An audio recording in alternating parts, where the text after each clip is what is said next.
রাত 12টা 3 মিনিট। চারিদিকে নিস্তব্ধতা। ল্যাম্পপোস্টের আলোয় নেশা রাস্তার মাঝখানে দুই হাত ছড়িয়ে দাঁড়িয়ে আছে। দু একটা গাড়ি তার পাশ কাটিয়ে চলে যাচ্ছে। এমন সময় একটা গাড়ি একদম তার সামনে এসে দাঁড়ালো। আর একটু হলেই অ্যাক্সিডেন্ট হয়ে যেত। গাড়ি থামতে নেশা দৌড়ে গিয়ে গাড়ির সামনে দরজা খুলে ভেতরে বসে পড়ল। সাফার নেশাকে এভাবে বসতে দেখে তাতে দাঁত চেপে বলল, what the hell are you?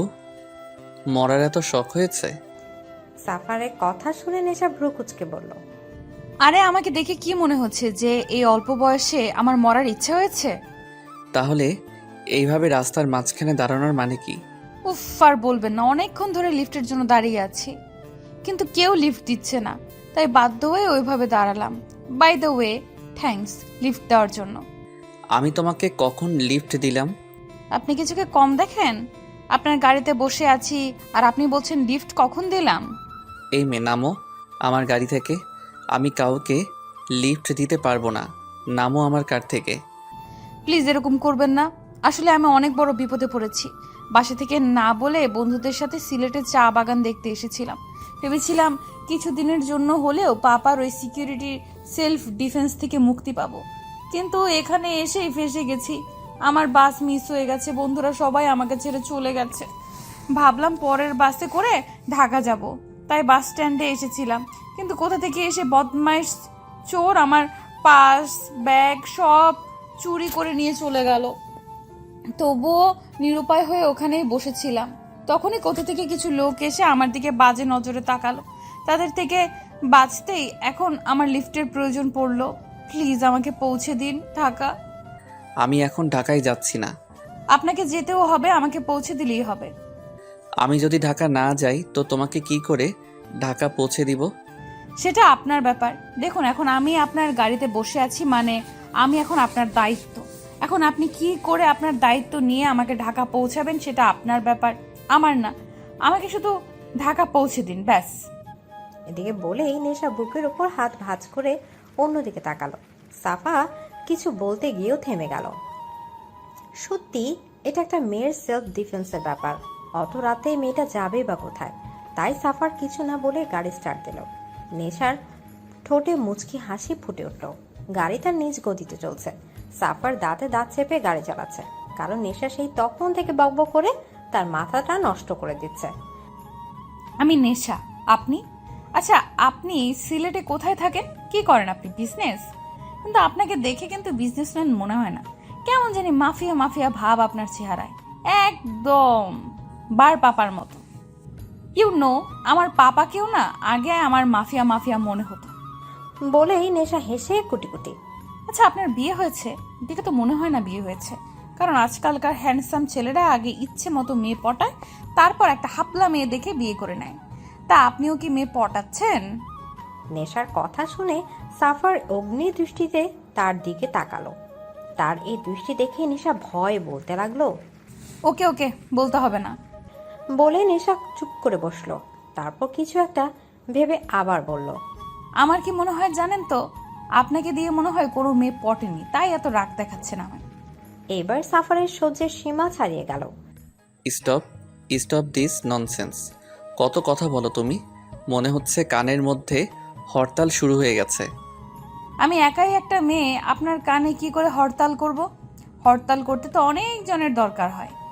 মুখে আঙুল দিয়ে দিয়ে মিনমিন করে বলল নেশা। সাফার কটকট করে তার দিকে তাকালো। ওকে ওকে, আমি চুপ। এই মুখে কুলুপ আটলাম, কিন্তু এই মুহূর্তে আমার কাছে মুখে আটকানোর মতো কুলুপ নেই। আঙুল দিলে চলবে? ওহ গড, স্টপ ইট ইডিয়েট। এদিকে সাফারের ঝাড়ি খেয়ে নেশা চুপ। কিছুক্ষণ দুজনে নীরব। এমন সময় হঠাৎই নেশা চেঁচিয়ে উঠল, stop stop stop stop the car. এমন আকস্মিক ঘটনায় সাফার কিছুটা অবাক হয়ে গাড়ি থামালো। কি হলো? নেশা রাস্তার পাশে একটা দোকান দেখিয়ে বলল, টি স্টল। তো চলুন চা খাবো। Are you mad? এই ফুটপাথ থেকে এখন আমি চা খাবো? তো কি হয়েছে? শুনেছি এই ফুটপাতের স্টলের টি নাকি সুস্বাদু হয়। চলুন খাবো। ইম্পসিবল, আমি যাব না। আরে চলুন না। বললাম তো যাব না। আরে ধুর, চলুন তো। এদিকে নেশা জোর করে সাফারকে নিয়ে গাড়ি থেকে নামলো। টঙের দোকান থেকে দুজনে চা খেয়ে আবার গাড়িতে উঠে গেল। সত্যি টিটা অনেক সুস্বাদু ছিল। তাই আমার তো আমার মাম্মামের হাতের কফির কথা মনে পড়ে গেল। চায়ের সাথে তোমার মায়ের কফির কি সম্পর্ক? চায়ের সাথে না, স্বাদের সাথে সম্পর্ক।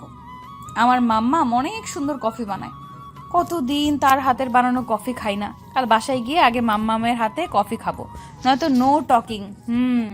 আর হ্যাঁ, এই মুহূর্তে আমার কাছে টাকা নেই। আমার যা যা খরচ হয় সবটা নিজের ব্রেনে নোট করে নিন, ঢাকায় গিয়ে সব শোধ করে দেব। গাড়ি চলছে, সাথে নেশার বকবকানি। সাফার দাঁতে দাঁত চেপে সবকিছু সহ্য করছে। এই মেয়ে এত কথা বলে কিভাবে? ইচ্ছে করছে ধাক্কা মেরে গাড়ি থেকে ফেলে দেয়। তখনই আবার নেশা বলে উঠল, স্টপ স্টপ স্টপ, গাড়ি থামান। সাফার গাড়ি ব্রেক করে বিরক্তির স্বরে বলল, আবার কি? Ice cream, what? আইসক্রিম খাবো। তুমি কি ছোট বাচ্চা যে এখন আইসক্রিম খাওয়ার জন্য বায়না ধরছো? তো আমি ছোটই তো, আমার মধ্যে বড় হওয়ার কি দেখলেন? জানেন, আমার পাপ্পা এখনো আমায় লিটল প্রিন্সেস বলে ডাকে। তাহলে বড় হওয়ার কোনো প্রশ্নই ওঠে না। ইনফ্যাক্ট উঠবেও না, কারণ আমি তো মামা পাপার একমাত্র মেয়ে। আমার ছোট কেউই নেই, তো আমি বড় হব কিভাবে? এটা বলে হাসতে হাসতে শেষ নেশা। Shut up stupid. এখন এত রাতে আমি আইসক্রিম কোথায় পাবো? আপনার সামনেই তো আইসক্রিম ক্যাফে। সাফার পাশে তাকিয়ে থেকে, একটা ক্যাফে ওপেন রয়েছে। এত রাতে কি এই মেয়েটার জন্য এই ক্যাফে খোলা রেখেছে? এটা অসহ্য। সাফার এক রাশ বিরক্ত নিয়ে বেরিয়ে পড়লো আইসক্রিম আনতে। একটা গোটা আইসক্রিমের বাক্স এনে নেশার হাতে ধরিয়ে দিল। নেশা খুশি বাচ্চাদের মতো লাফাতে লাগলো। সাফার গাড়ি চালাচ্ছে আর নেশার দিকে দেখছে। নেশা আইসক্রিম খেতে ব্যস্ত। তার টকটকে গোলাপি ঠোঁটের কোণে একটু আইসক্রিম লেগে আছে। তা দেখে সাফারের ভেতরে তোলপাড় হওয়ার অবস্থা। বুকের ভেতর কেউ হাতুড়ি পেটাচ্ছে। তার হাত পা কাঁপছে। সাফার বারবার অন্যদিকে তাকানোর চেষ্টা করলেও বারবার নেশার দিকে তার চোখ যাচ্ছে। কোনো উপায় না পেয়ে সাফার ধমক দিয়ে বলতে লাগলো, এই মেয়ে এখনো খাওয়া হয়নি? আমার খাওয়া নিয়ে আপনি পড়ে আছেন কেন? আপনারও কি আইসক্রিম খাওয়ার ইচ্ছে হলো নাকি? তা বললেই তো হতো, এত ধমক দেওয়ার কি আছে? এই নিন, এটা খেয়ে নিন। সাফারের দিকে আইসক্রিম এগিয়ে দিয়ে, আমি তোমার মতো ছোট বাচ্চা নই যে আইসক্রিম খাবো। আর তুমি তাড়াতাড়ি খাওয়া শেষ করো, না হলে সব আইসক্রিম জানালা দিয়ে বাইরে ফেলবো। এদিকে সাফারের কথা শুনে নেশা কিছু বলতে গিয়েও বলল না। অন্যদিকে ঘুরে আইসক্রিম খেতে ব্যস্ত হয়ে পড়ল। জানেন, আমার পাপা না প্রতি রাতে আমার জন্য চকলেট আনে, আর যদি না আনে তাহলে তাকে আমি শাস্তি দিই। কি শাস্তি দেই জানেন? সাফার আর চোখে নেশার দিকে তাকালো। 50 বার কান ধরে উদ্বোস করাই। বলেই হাসতে লাগলো নেশা। আর এই শাস্তিটা আমি পাপাকে প্রতি রাতে দিই, কারণ পাপাকে শাস্তি না দিলে তার পকেট থেকে কোনো চকলেট বেরোয় না। আরে আরে, গাড়ি থামান। এবার আবার কি হলো আপনার? গাড়ি থামিয়ে দিতে দাঁত চেপে বলল সাফার। নেশা হাত দিয়ে একটা লোকের দিকে ইশারা করে বলল, আচ্ছা, ওগুলো কি? আমি কখনোই ওইসব দেখিনি। চলুন না, এসব কি দেখি। এদিকে সাফার কিছু না সব রাগগুলো গিলে গাড়ি থেকে বেরিয়ে পড়ল। কারণ সে জানে সে চাইলেও নেশা তাকে জোর করে নামাবে। নেশা দৌড়ে লোকটার কাছে গেল। এত রাতে লোকটা সম্ভবত নিজের কাজ শেষে বাড়ি ফিরছিল। লোকটা হাতে থাকা জিনিসগুলো দিকে ইশারা করে নেশা বলল, এটা কি? আপা, এটা হাওয়াই মিঠাই। হাওয়াই মিঠাই? এটা আবার কি? আর মিঠাই তো এখানে, হাওয়াইটা আবার কোথায়? জি আপা, এটা হাওয়াই মিঠাই। মিঠা মুখে দিলেই হাওয়া হয়ে যায়। মিঠাই যদি মুখে দিলেই হাওয়া হয়ে যায়, তো আমি আর মিঠাই খাবো শুনি। জি আপা, এই মিঠাটাই খাবেন। কিন্তু খাবো কি করে? মিঠাই তো মুখে দিলেই হাওয়া হয়ে যাবে। জি আপা, এই জন্যই তো এর নাম হাওয়াই মিঠাই। অদ্ভুত তো, যে মিঠাই মুখে দিলেই হাওয়া হয়ে যায়, সেই মিঠাই হলো কেমনে? জি আপা। তাদের দুজনকে থামিয়ে সাফার বলে উঠল। একটা দেন। সাফার হাওয়াই মিঠাই নিয়ে নেশাকে হাত ধরে টানতে টানতে গাড়িতে বসালো। এটা খাও আর চুপ করে বসে থাকো। নেশা বাধ্য মেয়ের মতো মিঠাই খেতে লাগলো।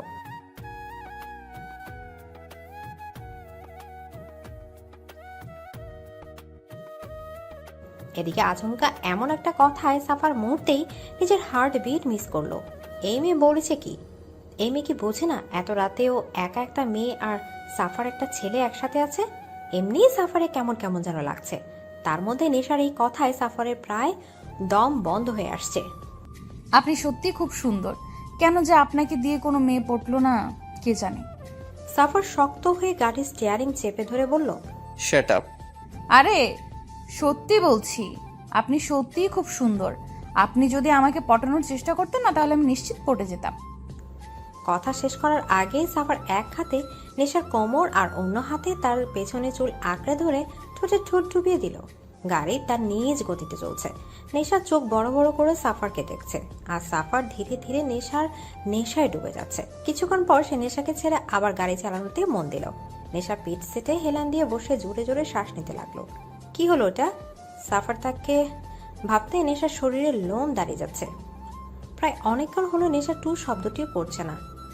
এখন সাফারে কেমন যেন ফাঁকা ফাঁকা মনে হচ্ছে, যেন এই কিছু সময়ে তার নেশার অভ্যাস হয়ে গেছে। সাফার ধীরে ধীরে নেশার দিকে তাকাতে দেখে সে সিটে হেলান দিয়ে ঘুমিয়ে পড়েছে।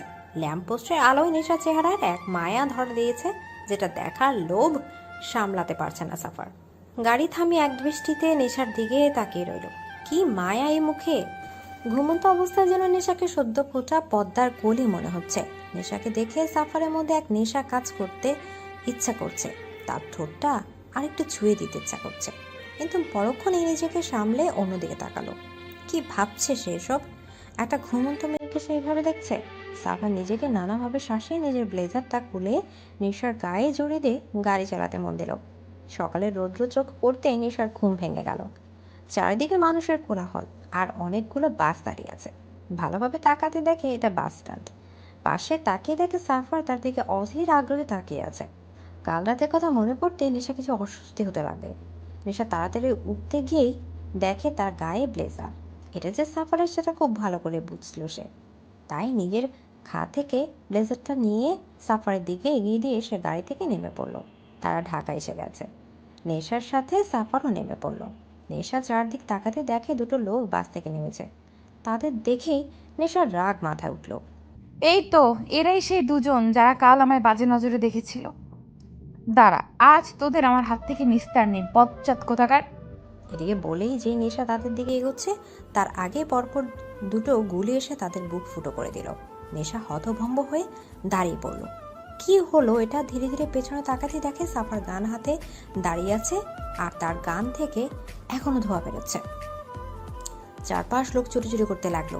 নেশা অবাক হয়ে সাফারের কাছে গেল। এটা কি করলেন? যে আমার নেশার দিকে চোখ তুলে তাকানোর সাহস করবে তাদের সবার এই অবস্থাই হবে। মানে মানে এই মাফিয়া খুব করে নিজের জিনিসে যত্ন রাখতে জানে। মাফিয়া? এই যে কি করলো নেশা? কয়েকটা লোকের হাত থেকে বাঁচতে একটা মাফিয়ার কাছে সে আশ্রয় চেয়েছিল, আর পুরো রাত সে একটা মাফিয়ার সাথে ছিল। পুরো পৃথিবীর নেশার চারদিক ঘুরছে। পৃথিবীর রং ঝাপসা হয়ে আসছে। ধীরে ধীরে সে লুটিয়ে পড়ল, কিন্তু মাটিতে পড়ার আগে এক হাত তার কোমর জড়িয়ে ধরল। সে হাতের মালিক বাঁকা হেসে বলল, মাত্র এইটুকুতেই অজ্ঞান? এটা তো ট্রেলার ছিল, এখনও তো এই সাফারের নেশার সম্মুখীন হওয়া বাকি। নেশা মাম্মা, পাপা, মাম্মা। এদিকে নেশার ডাক শুনে কুয়াশা তাড়াতাড়ি করে নিজের রুম থেকে বের হলো। কুয়াশাকে দেখেই নেশা দৌড়ে গিয়ে তাকে জড়িয়ে ধরলো। মাম্মা, ও মাই গড, কতদিন পর তোমাকে দেখেছি। এতদিন তোমাকে খুব মিস করেছি মাম্মা। কুয়াশাও মেয়েকে জড়িয়ে ধরলো। তার চোখ ছলছল করছে। মিস করলে এইভাবে না বলে চলে যেতে না। জানিস কতটা ভয় পেয়ে গেছিলাম আমি। ও মাম্মা, তোমার কি মনে হয় আমি যদি পাপাকে বলে যেতাম তাহলে কি সে আমাকে একা একা ছাড়তো? ঠিক তার ওই গার্ডসগুলোকে আমার পিছু পিছু পাঠাতো। তাই না বলেই যেতে হয়েছে। তাই বলে এইভাবে? তো তোমার কি মনে হয় পাপা জানে না আমি কোথায় গিয়েছি? দেখো, ঠিক সে আমাকে খুঁজে বের করেছিল। হ্যাঁ, তা তো করেছিলামই। সম্রাটের গলা শুনে তারা সামনে তাকিয়ে দেখে সম্রাট দাঁড়িয়ে। নেশা মাকে ছেড়ে দৌড়ে গিয়ে সম্রাটকে জড়িয়ে ধরলো। কিন্তু তবুও আমি তোকে একা ছেড়েছি, কারণ তুই স্বাধীনতা চেয়েছিস, আমি দিয়েছি। তবে এটাই ফার্স্ট অ্যান্ড লাস্ট টাইম, ওকে? আর কখনো যেন এরকমটা না হয়। ওকে ওকে পাপা। তাই এই কয়দিন কেমন কাটালি সিলেটে? সত্যি পাপা, ফ্রিডম যে এতটা সুন্দর হয় সেটা আমি এই প্রথম বুঝলাম। কিন্তু তার মধ্যেও তোমাদের আমি খুব মিস করেছি জানো তো। আর কখনো তোমাদের ছেড়ে কোথাও যাব না, promise. Okay my little princess, আমিও তোকে আর কখনো একা ছাড়ছি না। হলো তোমাদের দুই বাবা মেয়ের ভালোবাসা। এখন যা, গিয়ে তাড়াতাড়ি ফ্রেশ হয়ে খেতে আয়, জলদি যা। উফ পাপা, বলো তো, সব সময় পাপ্পা মেয়ের ভালোবাসার মধ্যে মাম্মারা ভিলেন হয়ে কেন ঢুকে পড়ে? কুয়াশা নেশা নাক টেনে দিয়ে বলল, তোমাদের দুই পাপা মেয়েকে সোজা করতে মাম্মামকে তো ভিলেন হতেই হবে। এইবার যা তাড়াতাড়ি। ওকে যাচ্ছি। এদিকে মন খারাপ করে নেশা উপরে নিজের রুমে চলে গেল। সম্রাট পকেটে হাত রেখে মেয়ের যাওয়ার দিকে তাকিয়ে রইল। মেয়েটা বড় হয়ে গেছে, একা একা স্বাধীনতার খোঁজে বেরিয়ে পড়েছে। নেশা রাস্তার পাশ দিয়ে হাঁটছে, তার পেছনে 4টা হনুমান মার্কা বডিগার্ডও। নেশা তাদের দেখে রাগ মাথায় চড়ছে, ইচ্ছে হচ্ছে এখান থেকে দৌড়ে পালাতে, কিন্তু দৌড়েও তো কোনো লাভ নেই। এই হনুমানরাও তার পেছন পেছন দৌড় লাগাবে। উফ, অসহ্য। আরে আইডিয়া, ইয়েস! এখন যদি নেশা দৌড়ে তার পিছু পিছু এরাও দৌড়াবে। এই দৃশ্য পাবলিক দেখলে ভাববে দিন তাহারে এরা মেয়ের পেছনে লেগেছে। তখন এক একটা পাবলিকের এক একটা কেলানিতে হনুমান থেকে বাদর হতে জাস্ট 2 মিনিট লাগবে। এই হনুমানদের একটা শিক্ষা হয়ে যাবে। Wow Nesha, wow, you are the great. কে বলে তুই ইডিয়েট? কত বুদ্ধি তোর মাথায়। নেশা নিজেই নিজেকে বাহবা দিল এই প্লেয়ারের জন্য। সে একবার এদিক ওদিক দেখে দিল একদম। আরে ম্যাডাম, কই যান? দাঁড়ান, কোথায় যাচ্ছেন ম্যাডাম? বলেই তার বডিগার্ডরাও তার পেছন পেছন দৌড়। নেশা দৌড়াতে দৌড়াতেই কারোর সাথে ধাক্কা খেয়ে রাস্তায় পড়ে যায়। ও মাই গড, আমার কোমর! কোন দানবের বাচ্চা এভাবে ধাক্কা! এটা বলতে গিয়ে চোখ তুলে তাকিয়ে নেশা মুখ এক হাত হা হয়ে যায়। এ তো suffer. Oh my god, what a handsome look! নীল শার্টের উপর কালো ব্লেজার, চোখে কালো সানগ্লাস, কানে ইয়ারফোন, ড্যাশিং হেয়ার, পকেটে হাত দিয়ে সেই অ্যাটিটিউড নিয়ে তার দিকে তাকিয়ে আছে। কিন্তু নেশা বেশিক্ষণ আর সাফারকে দেখতে পারল না, কারণ তার আগে সাফারের বডিগার্ডরা নেশার দিকে বন্দুক তাক করেছে আর নেশার গার্ডরা তাদের দিকে। এদের পজিশন দেখে মনে হচ্ছে এই মুহূর্তে তৃতীয় শুরু করার জন্য তারা প্রস্তুত। নেশা তাদের দেখে তাড়াতাড়ি উঠেই তার গার্ডসদের গান নামাতে বলল। সাফারও হাতের ইশারায় তার গার্ডসদের সরে যেতে বলল। গার্ডসরা গান নামিয়ে সাফারের পেছনে গিয়ে দাঁড়ালো। নেশা সাফারকে কিছু বলতে যাবে তার আগে সাফার নেশাকে না চেনা ভান করে পাশে থাকা অফিসের দিকে যেতে লাগলো। নেশা হা করে তার যাওয়ার দিকে তাকিয়ে রইল। তাকে ইগনোর করলো, নেশা খানকে ইগনোর করলো। এত বড় অপমান! ইচ্ছে হচ্ছে এখনই গলাটা টিপতেই। হাত গলা টেপার মতো করে বাড়িয়ে আবার নিচে নামিয়ে দিল। দূর, এত বড় একটা দানবের গলাও কি করে টিপবে? কত ছোট একটা লিটল প্রিন্সেস। এসবই ভাবছিল কি তখনই নেশার মনে পড়ে সেদিন রাতে সাফার তার জন্য অনেকগুলো খরচ করেছিল, আর সেগুলো সব শোধ করে দিতে চেয়েছিল নেশা। নেশা আবার দৌড়ে সাফারের দিকে যেতে লাগলো। এই যে শুনছেন? হ্যালো, এই মিস্টার, শুনছেন?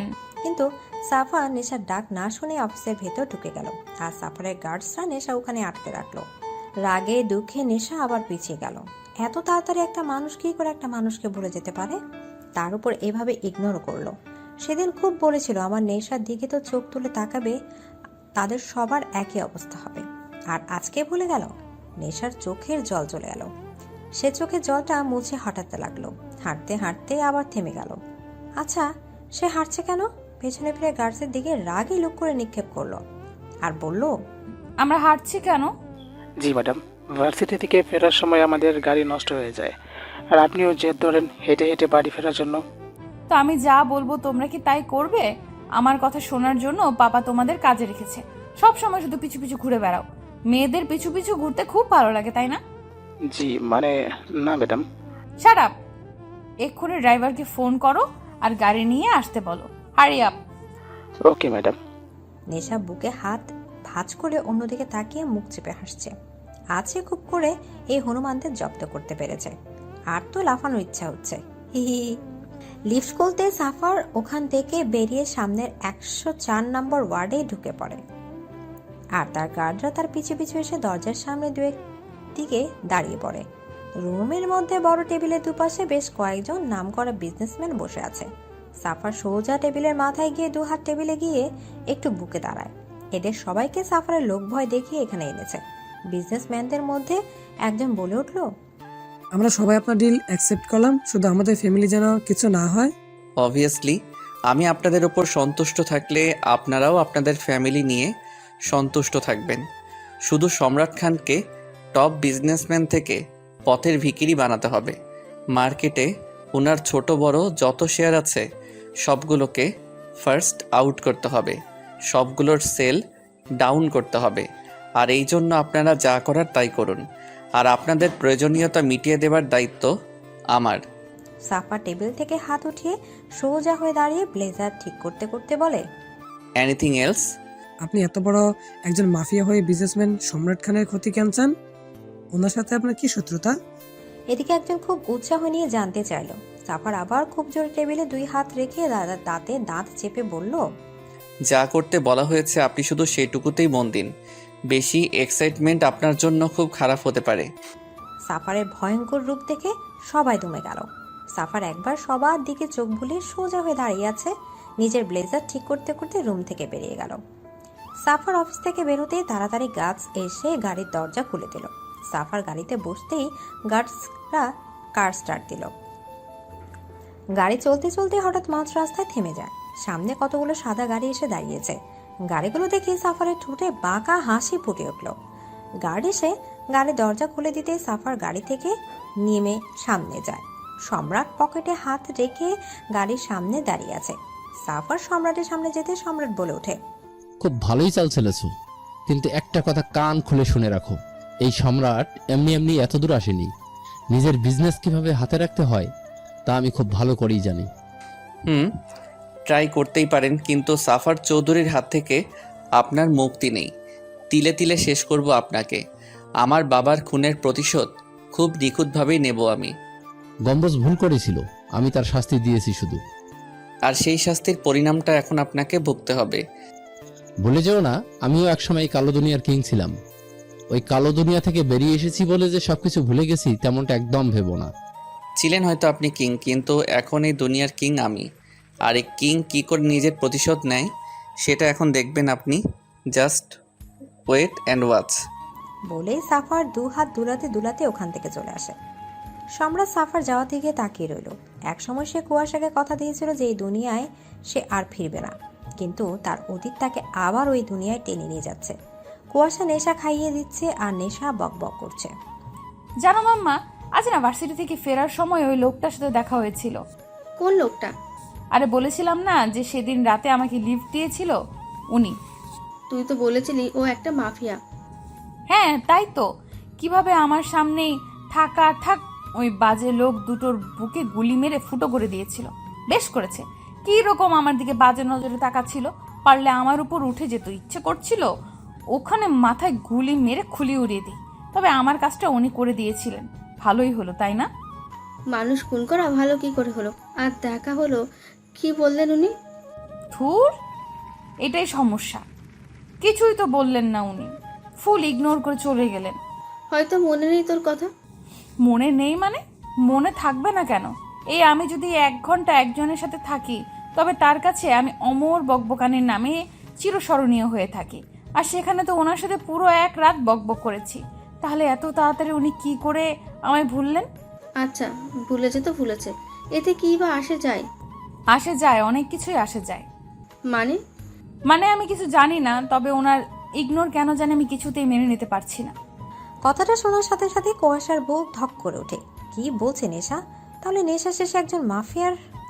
আর কিছু ভাবার আগে এই কথা থেকে সম্রাট এসে ডাইনিং টেবিলে নেশার পাশে এসে বসে। কি কথা হচ্ছিল শুনি? কিছু না বাপ্পা, তুমি এতক্ষণ কোথায় ছিলে? এই তো এখানেই। সো মিসেস খান, শুধু কি মেয়েকেই খাওয়াবেন নাকি আমাকে একটু ভাগ দেবে? কেন হবে না, এই তো দিচ্ছি। বলে সম্রাটের জন্য খাবার খুলতে যাবে, তখনই সম্রাট বলে ওঠে, আরে এ কি করছো? আমি নিজে খাচ্ছি না, আমাকেও খাইয়ে দাও। কি, আপনি কি ছোট বাচ্চা যে আপনাকে খাইয়ে দিতে হবে?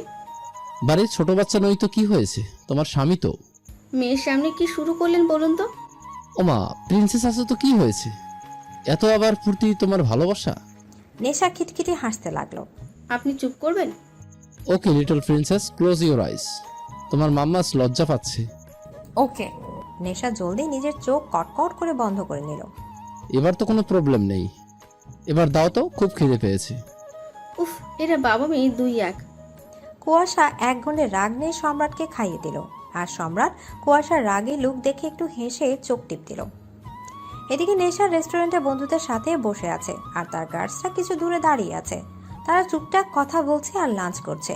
এমন সময় তার এক ফ্রেন্ড বলে উঠল, হে গাইস, ছেলেটাকে দেখ, হোয়াট এ হ্যান্ডসাম। ইচ্ছে হচ্ছে টুপ করে গিলে ফেলি। তার কথা শুনে নেশা পেছনে তাকালো। ও মাই, যে সাফার! সাফার তার গার্ডদের নিয়ে রেস্টুরেন্টে ঢুকছে। ও রেস্টুরেন্টে কি করছে?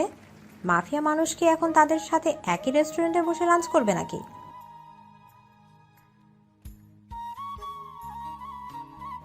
এদিকে নেশা তার বন্ধুদের কথা শুনে চট করে তাদের দিকে তাকালো। কি খারাপ নজর! ইচ্ছে করে সব নুডলস ওদের মাথায় ঢালে। এরা যে তার বন্ধু ভাবতে নেশা গা গুলে যাচ্ছে। কিরকম একটা ছেলের সম্পর্কে কমেন্ট করেছে, তার উপর আবার সাফারকে নিয়ে বলা কোনো কথাই তার সহ্য হচ্ছে না। রাগে গা জ্বলে যাচ্ছে তার। সাফার রেস্টুরেন্টের ভেতর ঢুকে নেশার সামনে সিটে গিয়ে দাঁড়ায়, আর তার গার্ডরা সেই সিটে বসে থাকা একটা লোকের দিকে বন্দুক তাক করে। সাফারকে ওখানে দাঁড়াতে দেখে সিটে বসে থাকা একজন লোক ভয়ে ভয়ে উঠে দাঁড়ায়। সাফার সবকিছু সহ্য করতে পারলেও ধোঁকা সহ্য করে না। আমার সব ডিটেলস, আমার গোপনে সম্রাট খানকে দেওয়ার মতো ধোঁকা দিয়েছিস তুই আমাকে, আর শাস্তি খুব ভয়ানক হবে। সরি স্যার, এবারের মতো ক্ষমা করে দিন, আর এরকম হবে না। এবারের মতো ক্ষমা করে দিন প্লিজ স্যার, প্লিজ। সাফারের কাছে একটা ভুলই তার ফার্স্ট অ্যান্ড লাস্ট ভুল হয়। সাফার অন্যদিকে তাকায়। Shoot him. এদিকে কথাটা বলার সাথে সাথে গার্ডরা ওই লোকের শরীর গুলিতে ছাতরা করে দেয়। ইতিমধ্যে রেস্টুরেন্টের সবাই পালাই করছে। সেখানে দুটি পুলিশও ছিল। সাফারকে দেখে তারা ভয়ে পিছিয়ে যায়। নেশা থ মেরে দাঁড়িয়ে আছে। সবকিছু মাথার উপর দিয়ে যাচ্ছে। সাফারের কথা তো তার কানেই আসেনি, কিন্তু সাফারের রাগী লোক দেখে সে বুঝেছে হয়তো কোনো বড় ভুল করেছে এই লোকটা। গার্ডরা এসে নেশাকে ঘিরে রেস্টুরেন্ট থেকে বের করতে এলে নেশা চট করে বলে ওঠে, আমি ওয়াশরুমে যাব। পরে যান ম্যাডাম, এখন এখান থেকে চলে যান। আমি এক্ষুনি যাব। Madam please. বললাম তো আমি এক্ষুনি যাব, মানে এক্ষুনি যাব। এদিকে গাছরা উপায় না পেয়ে নেশাকে রেস্টুরেন্টের ভেতর নিয়ে যায়।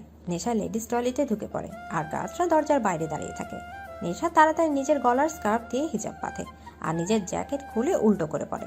জ্যাকেটের উপর কালো হলেও ভেতরে রং ধূসর। তারপর নিজেকে একদম ফিট করে নেশা বেরিয়ে আসে। প্রথমে গার্ডসদের দেখে নেশা থমকে যায়, কিন্তু গার্ডরা তাকে চিনতে না পারে লাফ দিয়ে নাচতে নাচতে ওখান থেকে চলে আসে। বাইরে এসে দেখে সাফার গাড়িতে চলে যাচ্ছে। তা দেখে নেশা দৌড়ে গাড়ির পিছু করতে লাগে। হ্যালো হ্যালো মিস্টার, শুনছেন? গাড়ি থামান। এই যে মিস্টার। ধুর নেশা, তুই এত ইডিয়েট কেন? পুরো এক রাত ওনার সাথে জার্নি করলি, অথচ এখন পর্যন্ত ওনার নামটা পর্যন্ত জানিস না। উফ। হ্যালো, গাড়ি থামান। হ্যালো ব্ল্যাক কার। কিন্তু কে শুনে কার কথা? গাড়ি তার মন মতো চলছে, আর নেশা তার পিছু পিছু দৌড়াচ্ছে। দৌড়াতে দৌড়াতে নেশার স্কার্ফ খুলে যায়। দুপুরে কড়া রোদ তার মাথায় এসে পড়েছে। হাঁপিয়ে উঠে নেশা তার এক সময় থেমে যায়। হাঁটুতে হাত দিয়ে জোরে জোরে নিঃশ্বাস নিতে লাগে। সাফার জানালায় হাত রাখতে গিয়ে সামনে জানালায় থাকা আয়নার দিকে পেছনে নেশা হাঁফাচ্ছে। সাফার তাড়াতাড়ি গাড়ি থামায়। গাড়ি থামতে সাফের গাড়ি থেকে নেমে পড়ে। সাফারকে গাড়ি থেকে নামতে দেখে নেশার ঠোঁটের কোণে হাসির লেখা ফুটে ওঠে, কিন্তু বেশিক্ষণ নিজেকে ধরে রাখতে পারে না। এর আগে কখনোই সে এতটা দৌড়ায়নি। তার উপর এই কড়া রোদ আর সহ্য হলো না। মাথা ঘুরে ওখানেই পড়ে গেল। যখন জ্ঞান ফিরল তখন নেশা নিজেকে বেডের ওপর আবিষ্কার করে। ভালো করে চারদিক তাকিয়ে দেখে ও একটা বিশাল বড় বেডরুমে শুয়ে আছে, আর তার বেডের পাশে একটু দূরে থাই গ্লাস ভেদ করে একজন রাতের শহর দেখতে ব্যস্ত। নেশা মাথায় হাত দিয়ে উঠে বসে। ও কোথায়? এটা কি করে এলো এখানে? এটা তো ওর রুম নয়। তাহলে এটা কার রুম? কোথায় ও? পরক্ষণে তার মনে পড়ে সে সাফারের গাড়ির পিছু পড়েছিল। তারপরে আর কিছু মনে নেই। নেশা পাশে দাঁড়িয়ে থাকা লোকটাকে পেছন থেকে ভালো করে দেখে বুঝতে পারে ওটা সাফার। সাফার এখানে কি করছে? নেশা তাড়াতাড়ি উঠে সাফারের কাছে যায়। আমি এখানে কি করে এলাম, আর আপনি এখানে কি করছেন? নেশার গলা শুনে সাফার তার দিকে ঘুরে তাকায়। আমার বাড়ি, আমার রুম, আমি থাকবো না তো আর কে থাকবে? এটা আপনার বাড়ি? ও মাই গড, রাত হয়ে গেছে আর আমি এখানে। এতক্ষণে বাড়িতে নিশ্চয়ই মাম্মা পাপা টেনশন করছে আমার জন্য, কিন্তু আমি এখানে এলাম কি করে? নিশ্চয়ই উড়ে আসুনি। আপনি এনেছেন? কেন, অন্য কারোর আনার কথা ছিল? আর ওইভাবে পাগলের মতো আমার গাড়ির পেছনে দৌড়াচ্ছিলে কেন? আরে সেদিন রাতে তো আপনি আমার জন্য অনেক খরচ করেছিলেন, সেগুলোর ঋণ তো শোধ করা বাকি ছিল, সেই জন্যই তো। আচ্ছা, তুমি আমার ঋণ শোধ করতে চাও? তাড়াতাড়ি বলে দিন আমার কত হয়েছে, আমি শোধ করে দেই। আমায় আবার বাড়িও ফিরতে হবে। সাফার বাঁকা হেসে নেশার দিকে এগিয়ে গিয়ে বলে, তোমার যা ঋণ হয়েছে সেটা শোধ করার সাধ্য তোমার নেই। অনেক বড় ঋণ, সেটা চুকাতে চুকাতে সারা জীবন লেগে যাবে তোমার। মানে কি? শুধু কিছু খাবারে তো খেয়েছিলাম। সত্যি তুমি ইডিয়েট। বলে চলে যাচ্ছিল তখনই নেশা বলে, আমি বাড়ি যাব। বাড়ি যাওয়ার নাম ভুলে যাও, এখন থেকে তোমায় এখানেই থাকতে হবে। বলেই হাঁটা ধরলো। মানে কি এখানে থাকবো মানে? আমার কি বাড়িঘর নাই? আমি বাড়ি যাব, আর যাব মানে যাব, এক্ষুনি যাব, এই মুহূর্তে যাব, আর আপনি আমায় বাড়ি পৌঁছে দিবেন। এদিকে নেশার জেদ দেখে সাফার রেগে গিয়ে ঘুরে নেশার কাছে এসে কোটের নিচে থাকা বন্দুক হাতে নিয়ে সোজা নেশার কপালের মাঝখানে তাক করে। নেশা বড় বড় চোখ করে সাফারের দিকে তাকায়। সাফা নেশার দিকে বন্দুক তাক করে তার দিকে এগোতে লাগে। নেশা পেছোতে পেছোতে থাই গ্লাসের সাথে লেগে যায়। সাফার নেশার একদম কাছে গিয়ে বন্দুক কপাল থেকে সাইড করে নিচে নামাতে নামাতে বলে, বেশি কথা বলা আমি একদম পছন্দ করি না। আমি যখন বলেছি তুমি এখানে থাকবে মানে এখানে থাকবে, গট ইট? যদি পালানোর চেষ্টাও করেছো তো এর ফল অনেক খারাপ হবে তোমার জন্য। নেশা চট করে তার গালে ধরে থাকা বন্দুক ধরে ফেলে। সাফারের হাত থেকে বন্দুক নিয়ে পাশে গিয়ে সাফারের দিকে বন্দুক তাক করে বলে, অতটা ইডিয়ট ভাববেন না আমাকে। নিজের প্রোটেকশন নিজে করতে পারি। যার আগে পিছে 4টা হনুমান ইয়া বড় বড় গান নিয়ে ঘুরে বেড়ায়, তাকে আপনি এই ছোট্ট খেলনা দিয়ে কি ভয় দেখাবেন? এদিকে বলেই নেশা হাতে থাকা বন্দুক দিয়ে শুট করলো। না না, সাফারকে নয়, পাশের থাই গ্লাসে। গ্লাস আঘাত পেয়ে ঝনঝন করে ভেঙে পড়তে লাগলো। সাফার খুব স্বাভাবিকভাবে এই দৃশ্য দেখছে, যেন সেটাই আশা করেছিল। এখান থেকে পালানো আমার জাস্ট 2 মিনিটের ব্যাপার। এদিকে সাফার পকেটে হাত রেখে নেশার দিকে এগোতে লাগলো। সাফারকে এগোতে দেখে নেশা তার দিকে গান তাক করে আমতা আমতা করে পেছনে যেতে লাগলো। আপনি এইভাবে এগোচ্ছেন কেন? দেখুন, আমি কিন্তু আপনাকে ভয় পাই না, তাই এইভাবে এগোনো বন্ধ করুন। কি হলো, আমার কথা শুনতে পাচ্ছেন না? আমি কিন্তু শুট করব, একদম এগোবেন না আর। নেশা পেছোতে পেছোতে একদম কিনারায় চলে যায়। থাই গ্লাস ভাঙা। সে পেছোতে পেছোতে তার পা কিনারায় গিয়ে ফসকে যায়। নেশা পড়তে যাবে তার আগে সাফার এক হাত তার অন্য হাত ধরে ফেলে। নেশা কটকট করে চোখ বন্ধ করে নেয়। হাত থেকে গানটা পড়ে যায়। প্লিজ প্লিজ ছাড়বেন না, প্লিজ ছাড়বেন না। Oh god, please save me, please please ছাড়বেন না প্লিজ। আমি ঠিকই ভেবেছিলাম you are a too much idiot. Gun তোমার হাতে ছিল আর তুমি আমাকে শ্যুট না করে থাই গ্লাসে করলে এখান থেকে পালানোর জন্য। ওকে, তো আমি তোমাকে হেল্পই তো করছি, এদিক দিয়ে তো পালাতে চাইছিলে তাই না? তো পালাও দেখি কতটা ব্রেভ তুমি। বলে হাতে একটু ছাড় দিল। নেশার সঙ্গে সঙ্গে আরেক হাতে সাফারের হাত চেপে ধরলো। নো নো, ছাড়বেন না, ধরে থাকুন। আমি তো জাস্ট ঠপ মারছিলাম, আপনি আমার কথায় মাইন্ড নিচ্ছেন কেন? আমি তো ছোট বাচ্চা একটা, এত উঁচু থেকে পড়লে আমার শরীরের হাড়দিও খুঁজে পাওয়া যাবে না। প্লিজ, আমি এই বয়সে মরতে চাই না। প্লিজ আমাকে ধরে থাকুন, আমার হাত ছাড়বেন না, প্লিজ ধরে থাকুন। নেশার কথা শুনে যে কি জানি হলো, সে এক ধ্যানে নেশার দিকে তাকিয়ে থাকতে থাকতে বলল, ছাড়বো না, কখনো এই হাত ছাড়বো না, সারা জীবন আঁকড়ে ধরে থাকবো। সাফারের কথায় নেশা স্তব্ধ হয়ে গেল। সাফারের কথাটা যেন একদম তার বুকে বিঁধে গেল। নেশা সাফারের চোখের দিকে তাকালো। এই চোখ যেন হাজারো নেশা। বেশিক্ষণ তাকিয়ে থাকলে যে কেউ মাতাল হয়ে যাবে। এখন যেমন নেশা হচ্ছে, সাফার ধীরে ধীরে নেশাকে নিজের দিকে টানতে লাগলো। নেশাকে সোজা করে দাঁড় করালো। নেশা একদম তার কাছে এসে তার চোখে চোখ রেখে দাঁড়িয়ে আছে। এরপর এখান থেকে পালাতে চাইলে হাত ধরে থাকবো না, সাথে সাথে ছেড়ে দেব। পারবেন না, তার আগে আমি ধরে ফেলবো। নেশা সাফারের চোখে চোখ রেখে এক ভোরের মধ্যে কথাটা বলল। সাফার চট করে নেশার চোখ থেকে চোখ সরিয়ে নিল। নেশার হাত ছেড়ে চলে যাওয়ার জন্য পা বাড়াতে নেশা বলে ওঠে, আমরা এখন কোথায় আছি? সময় হলে জানতে পারবে। এদিকে বলেই চলে যাওয়ার জন্য পা বাড়ালোর সাথে সাথে নেশা আবার ডাক দিল, অ্যাটলিস্ট আপনার নামটা তো বলে যান। সেদিন পুরো একটা রাত একসাথে থাকার পরেও এখন পর্যন্ত আপনার নাম জানি না। এদিকে সাফার আবার নেশার দিকে ঘুরে একদম নেশার কাছে গিয়ে কানের কাছে একটু ঝুঁকে ফিসফিসিয়ে বলল, এইভাবে বলো না, কেউ শুনলে অন্য কিছু ভাববে। বলে বাঁকা হেসে নেশার দিকে তাকিয়ে চলে গেল। নেশার কথাটা বুঝতে প্রায় কিছুক্ষণ লাগলো। যখন বুঝলো তখন নেশার চোখ এক হাত বড় হলো।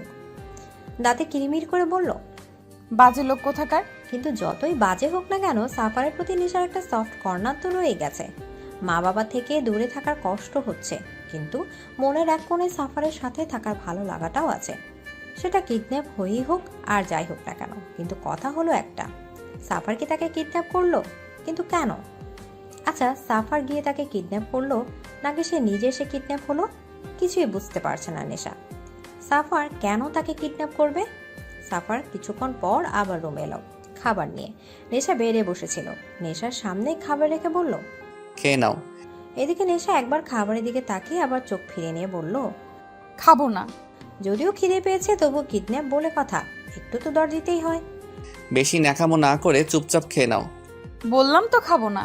সাফার এবার একরাশ বিরক্তি নিয়ে নেশার পাশে বসে প্লেট হাতে নিয়ে নেশার দিকে হাত বাড়িয়ে বলল, হা করো। নেশা অবাক হয়ে সাফারের দিকে তাকালো। কি হলো, হা করতে বলেছি? এদিকে নেশা সাফারের দিকে তাকিয়ে হা হয়ে আছে। সাফার তাকে খাওয়াতে লাগলো।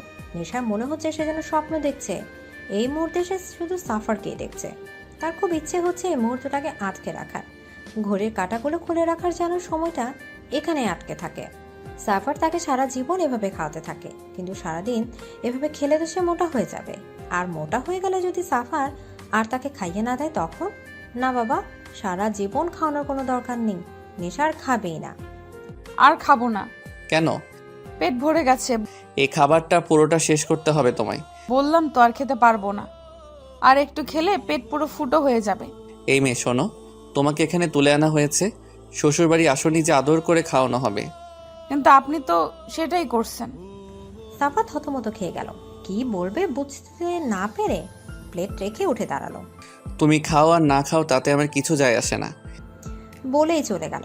নেশা সাফারে যাওয়ার দিকে কিছুক্ষণ তাকিয়ে থেকে বেডে গিয়ে কম্বল গায়ে জড়িয়ে গুটিসুটি মেরে শুয়ে পড়ল। সকালে নেশার খুব তাড়াতাড়ি ঘুম ভেঙে গেল। নেশা আড়মোড়া ভেঙে উঠে রুট দিকে পা বাড়ালো, বারান্দার দিকে। সকালের দৃশ্যটা কত সুন্দর। চারদিক পরিবেশ দেখতে দেখতে নেশা পাশের বারান্দার চোখ পড়তে দেখে সাফার তার দিকে এক নজরে তাকিয়ে আছে। সাফারকে দেখে নেশা আটকে উঠল। এলোমেলো চুল, ঘুম ঘুম চেহারা, গায়ে একটা গেঞ্জি মাত্র। নেশার বুক থক করে উঠল। ঘুম থেকে ওঠা মানুষকে যে এতটা সুন্দর লাগে তা নেশার জানা ছিল না। অন্যদিকে সাফারে যেন নেশার নেশা ধরে যাচ্ছে। এই মেয়েটাকে একদিন ঠিক পাগল করে ছাড়বে। এই মেয়ের প্রত্যেকটা রূপে নেশায় পড়ে সাফার। সদ্য ঘুম থেকে ওঠা নেশাকে দেখে সাফার ইচ্ছে হচ্ছে এখনই কাছে গিয়ে জড়িয়ে ধরে একটু আদর করে দেয়। সাফার দৃষ্টি নেশা দম বন্ধ করে দিচ্ছে, তাই ও তাড়াতাড়ি বারান্দা থেকে চলে গেল। রুমে এসেই যেন সে দম নিল, আর কিছু না ভেবে সোজা ওয়াশরুমে ঢুকে পড়ল। নেশা বেডের উপর টাওয়াল পরে বসে আছে। ওয়াশরুমে ঢোকার সময় তার মনেই ছিল না যে এখানে তার ড্রেস নেই। এখন এই টাওয়াল ছাড়া কিছু পরারও নেই। নেশা তার ড্রেস ধুয়ে শুকাতে দিয়েছে। শুকাতেই ওটা পরবে, কিন্তু ততক্ষণ তাকে এইভাবেই বসে থাকতে হবে। এমন সময় দরজা খোলার শব্দে নেশা বেড থেকে লাফিয়ে উঠে বেডশিট টেনে শরীরে জড়িয়ে নেয়। সাফার রুমে ঢোকার নেশার দিকে তাকাতে থমকে যায়। এই মেয়ের আবার কি হলো? এইভাবে বেডশিট জড়িয়ে রেখেছে কেন শরীরে? এই মেয়ে পাগল নাকি? এইভাবে বেডশিট জড়িয়ে রেখেছো কেন? সাফারের কথায় নেশার রাগ চরম পর্যায়ে উঠল। সে সাফারের দিকে এগোতে এগোতে বলল, যখন কিডন্যাপ করতে পারেন না তখন কিডন্যাপ করতে কে বলেছিল শুনি? তুলে এনেছেন অথচ এটা জানেন না যে যাকে তুলে নিয়ে যাচ্ছি তার জন্য ড্রেসের প্রয়োজন হয়। নেশার চড়া গলা শুনে সাফার রেগে দাঁতে দাঁত চেপে বলে, হোয়াট দ্য? আপনার ওয়াদ্দা আপনার কাছে এদিকে আর কিছু বলার আগে নেশার পা লেগে বেডশিট পড়ে যায়। নেশা চমকে উঠে নিজেকে আড়াল করতে সাফারকে গিয়ে জড়িয়ে ধরে। এই পুরো ঘটনায় সাফার পুরো থ মেরে গেছে। তার বুকের মাঝে থাকা নেশা তার হার্টবিট শুনতে পাচ্ছে। যে মেয়ে ধীরে ধীরে তার নেশায় পরিণত হচ্ছে, আজ সেই মেয়ে শুধু একটা টাওয়াল পরে তাকেই জড়িয়ে ধরেছে। এই মুহূর্ত নিজেকে সামলানো সব থেকে কঠিন। সাফার যেন ভেতর থেকে এলোমেলো হয়ে যাচ্ছে। সাফার কোনো মতো নিজেকে সামলে বলল, ইডিয়েট, আমাকে জড়িয়ে না ধরে চুপচাপ ওয়াশরুমে গিয়ে বসে থাকো। আর যতক্ষণ পর্যন্ত আমি না ডাকবো ততক্ষণ ওয়াশরুম থেকে বেরোবে না। নেশা সাফারের বুক থেকে মাথা উঠিয়ে বলে, কেন? ওয়াশরুমে কেন? এদিকে নেশার কথা শুনে সাফার নেশার কোমর জড়িয়ে ধরে তাকে নিজের আরো কাছে টেনে এলো, বলল, কারণ আমি চাই না তোমাকে এইভাবে আমি ছাড়া অন্য কেউ দেখুক। সাফারের কথায় যেন এক নেশা আছে, আর সেই নেশায় নেশা ডুবে যাচ্ছে। সাফারের নেশাগ্রস্ত চোখগুলো থেকে যেন নেশার চোখ সরানো দায় হয়ে পড়েছে। নেশা সাফারের চোখে চোখ রেখে মৃদুস্বরে বলল, ছাড়ুন আমাকে। সাফার এখনো তার দিকে একইভাবে তাকিয়ে আছে। তা দেখে নেশা আবার বলল, কি হলো? বললাম তো ছাড়ুন। এবার সাফার নেশার দিকে একটু ঝুঁকে ফিসফিসিয়ে বলল, কিডন্যাপ হয়েছো বলে কি এখন পাগলও হয়ে গেলে? সাফারের কথা শুনে নেশা ভ্রু কুঁচকে তাকালো। তারপর সাফারের চোখ থেকে চোখ সরিয়ে নিজের হাতের দিকে তাকিয়ে নিজেই লজ্জা পড়ে গেল।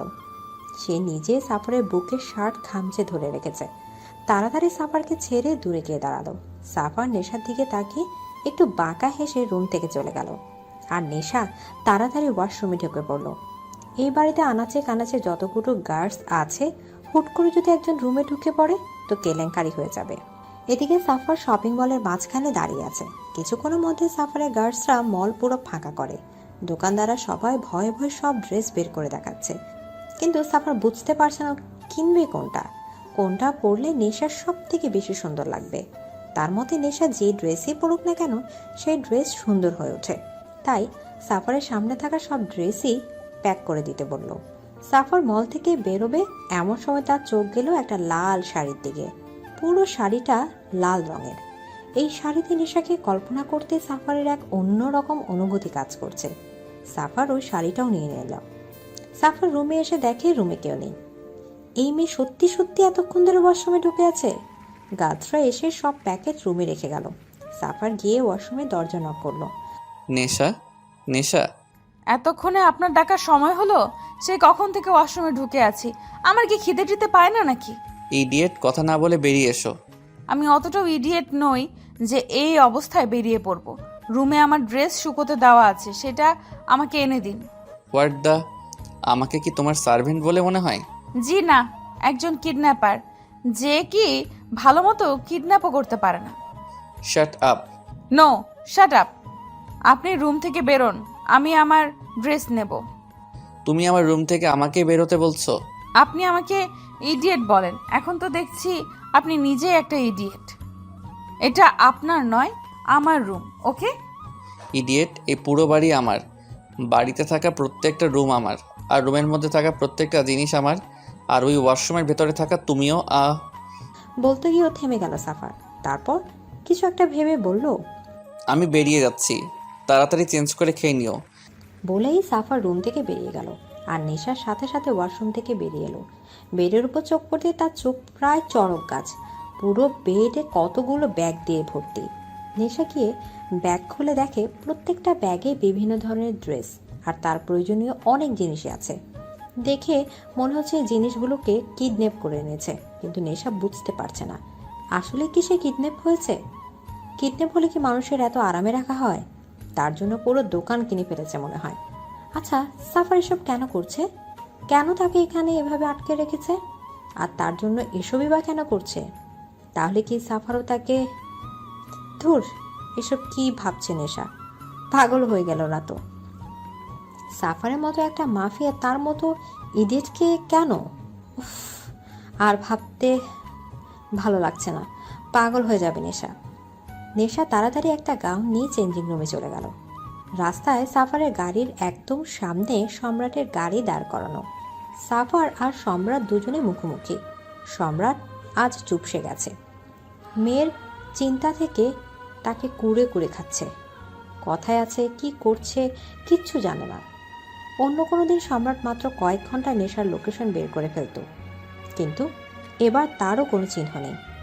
আজ খুব অসহায় লাগছে নিজেকে তার মধ্যে সাফার তার চারদিকে ঘিরে আছে, যেন কোনো সময় সে কিছু করে ফেলতে পারে। সাফারকে সে খুব ভালো করেই চেনে। একবার যখন বলেছে সে তাকে ধ্বংস করবে, তো এর শেষ পর্যন্ত সাফার হাত ছাড়বে না। আর তার নেটওয়ার্কও অনেক বড়। সম্রাট দুদিকেই ফেসে গেছে। একদিকে মেয়ের শোক, অন্যদিকে সাফারের হুমকি তাকে দুমড়ে মুচড়ে দিচ্ছে। কিন্তু অত সহজে সে ভেঙে পড়বে না। তার এখন প্রয়োজন সবকিছু ছেড়ে তার মেয়েকে খোঁজা। শত্রু তো আর কম নেই, সবাই উৎপেতে রয়েছে। মেয়ের নিখোঁজটা বুঝি খুব বেশি ভাবাচ্ছে আপনাকে? তুমি কি করে জানলে আমার মেয়ে নিখোঁজ? ওহ কামন, বয়স হয়েছে আপনার, তাই হয়তো ভুলে এই শহরে কিং আমি। আমার থেকে কোনো খবরই আড়াল হয় না। আপনাকে দেখে বোঝা যাচ্ছে আপনি খুব বেশি ভেঙে পড়েছেন। আমাকে অতটা দুর্বল ভেবো না সাফার। নিজের মেয়েকে কিভাবে সেভ করা যায় তা আমি খুব ভালো করেই জানি। ইয়া, ভুলিনি আমি। All the best for your journey. বলে বাঁকা হেসে নিজের সানগ্লাস চোখে দিয়ে হেলতে দুলতে ওখানে চলে গেল। সম্রাট সাফারে যাওয়ার দিকে তাকিয়ে রইল। তার মনে এখন শুধু নেশার কথাই চলছে। কোথায় আছে, কি করছে, কিছুই বুঝতে পারছে না। সাফারকেও তার সুবিধের মনে হচ্ছে না। নিশ্চয়ই তার দুর্বলতার সুযোগ নেবেও। অন্যদিকে কুয়াশাও ভেঙে পড়েছে, তাকেও যে সামলাতে হচ্ছে। রাতের বেলা সাফার নিজের রুমে ঢুকতে গিয়েও থমকে গেল। নিজের রুম থেকে সরে নেশার রুমে গিয়ে ঢুকলো, কিন্তু রুমে কোথাও নেশা নেই।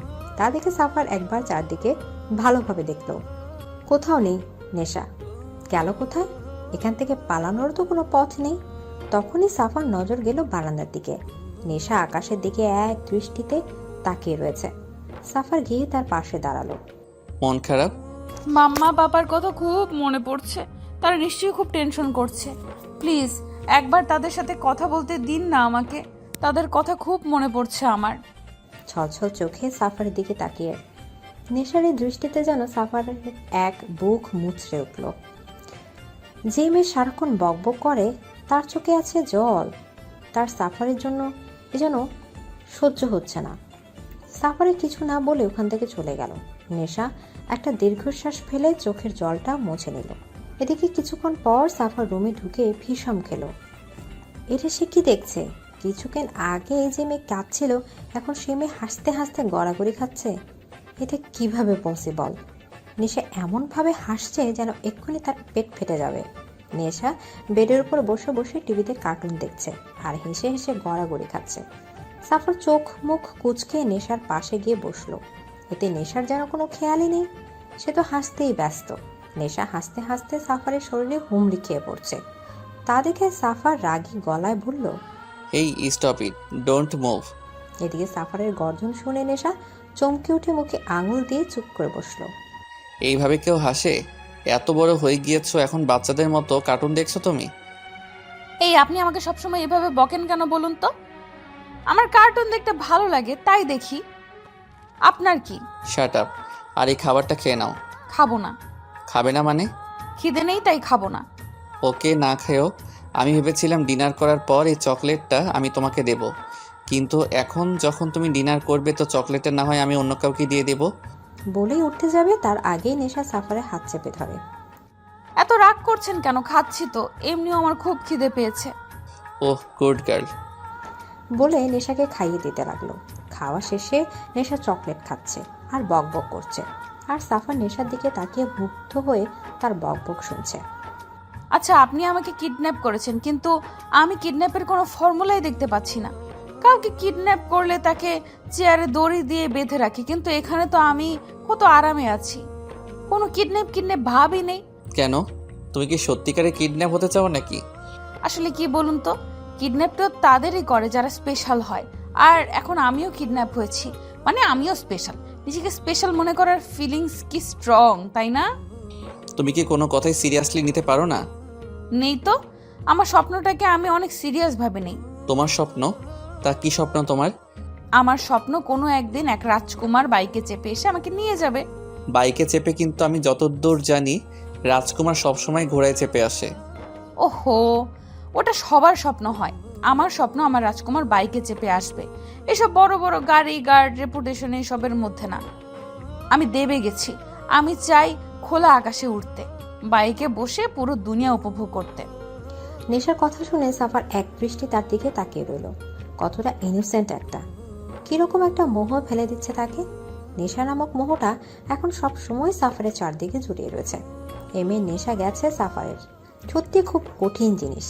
না চেয়েও নেশার মাতাল হতে ইচ্ছে করে। নেশা সাফারকে এভাবে তাকিয়ে দেখে ভ্রু নাচিয়ে বলল, কি হলো? কি কি দেখছেন এইভাবে? সাফার কিছু না বলে এক হাত নেশার গালে রেখে বুড়ো আঙুল দিয়ে ঠোঁটের কোণে লেগে থাকে চকলেট মুছে দিল। নেশা সাফারে এমন স্পর্শে কেঁপে উঠল। সাফারের চোখের নেশা তাকে ঘায়েল করছে, সে নেশায় ডুবে যেতে চাইছে। হঠাৎ করে সাফার নেশাকে কোলে তুলে নিল।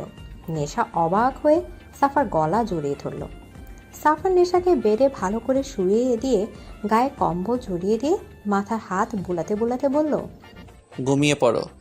কিন্তু নেশা এইভাবে সাফারের দিকে তাকিয়ে রইল। তা দেখে সাফার নেশার কপালে এক চুমু এঁকে দিল। এতে লজ্জায় নেশা চোখ বুজে ফেলল। সাফার বাঁকা হেসে সেখান থেকে চলে গেল। নেশা সে সকাল থেকে চেঁচাচ্ছে তার ওয়াশরুমে পানি নেই পানি নেই বলে, কিন্তু কেউ তার কথা কানে নিচ্ছে না।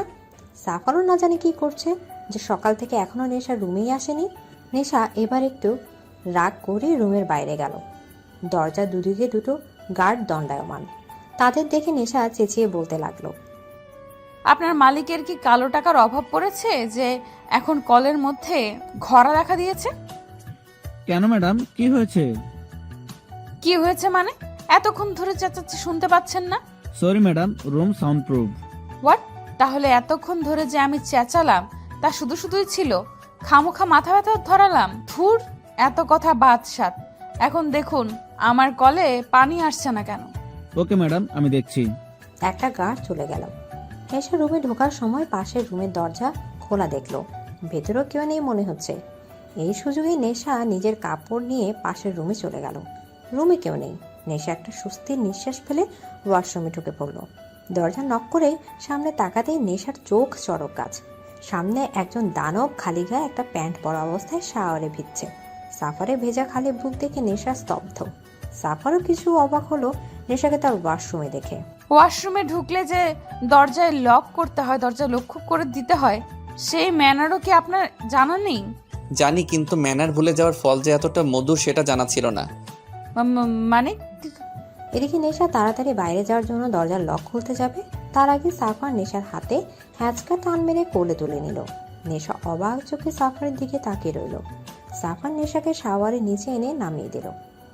নেশা মৃদু কণ্ঠে বলল, কি করছেন? ইস!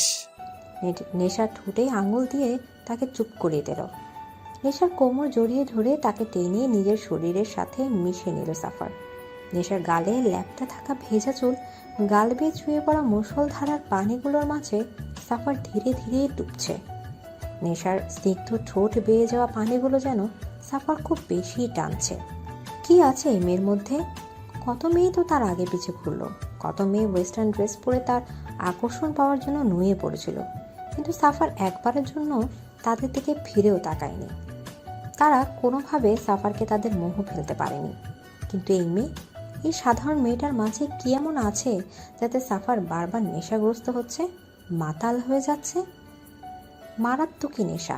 সাফার খুঁজে পাচ্ছে এই মাতাল করা নেশাটা আসলে কি। সাফার নেশার গালে হাত রাখলো।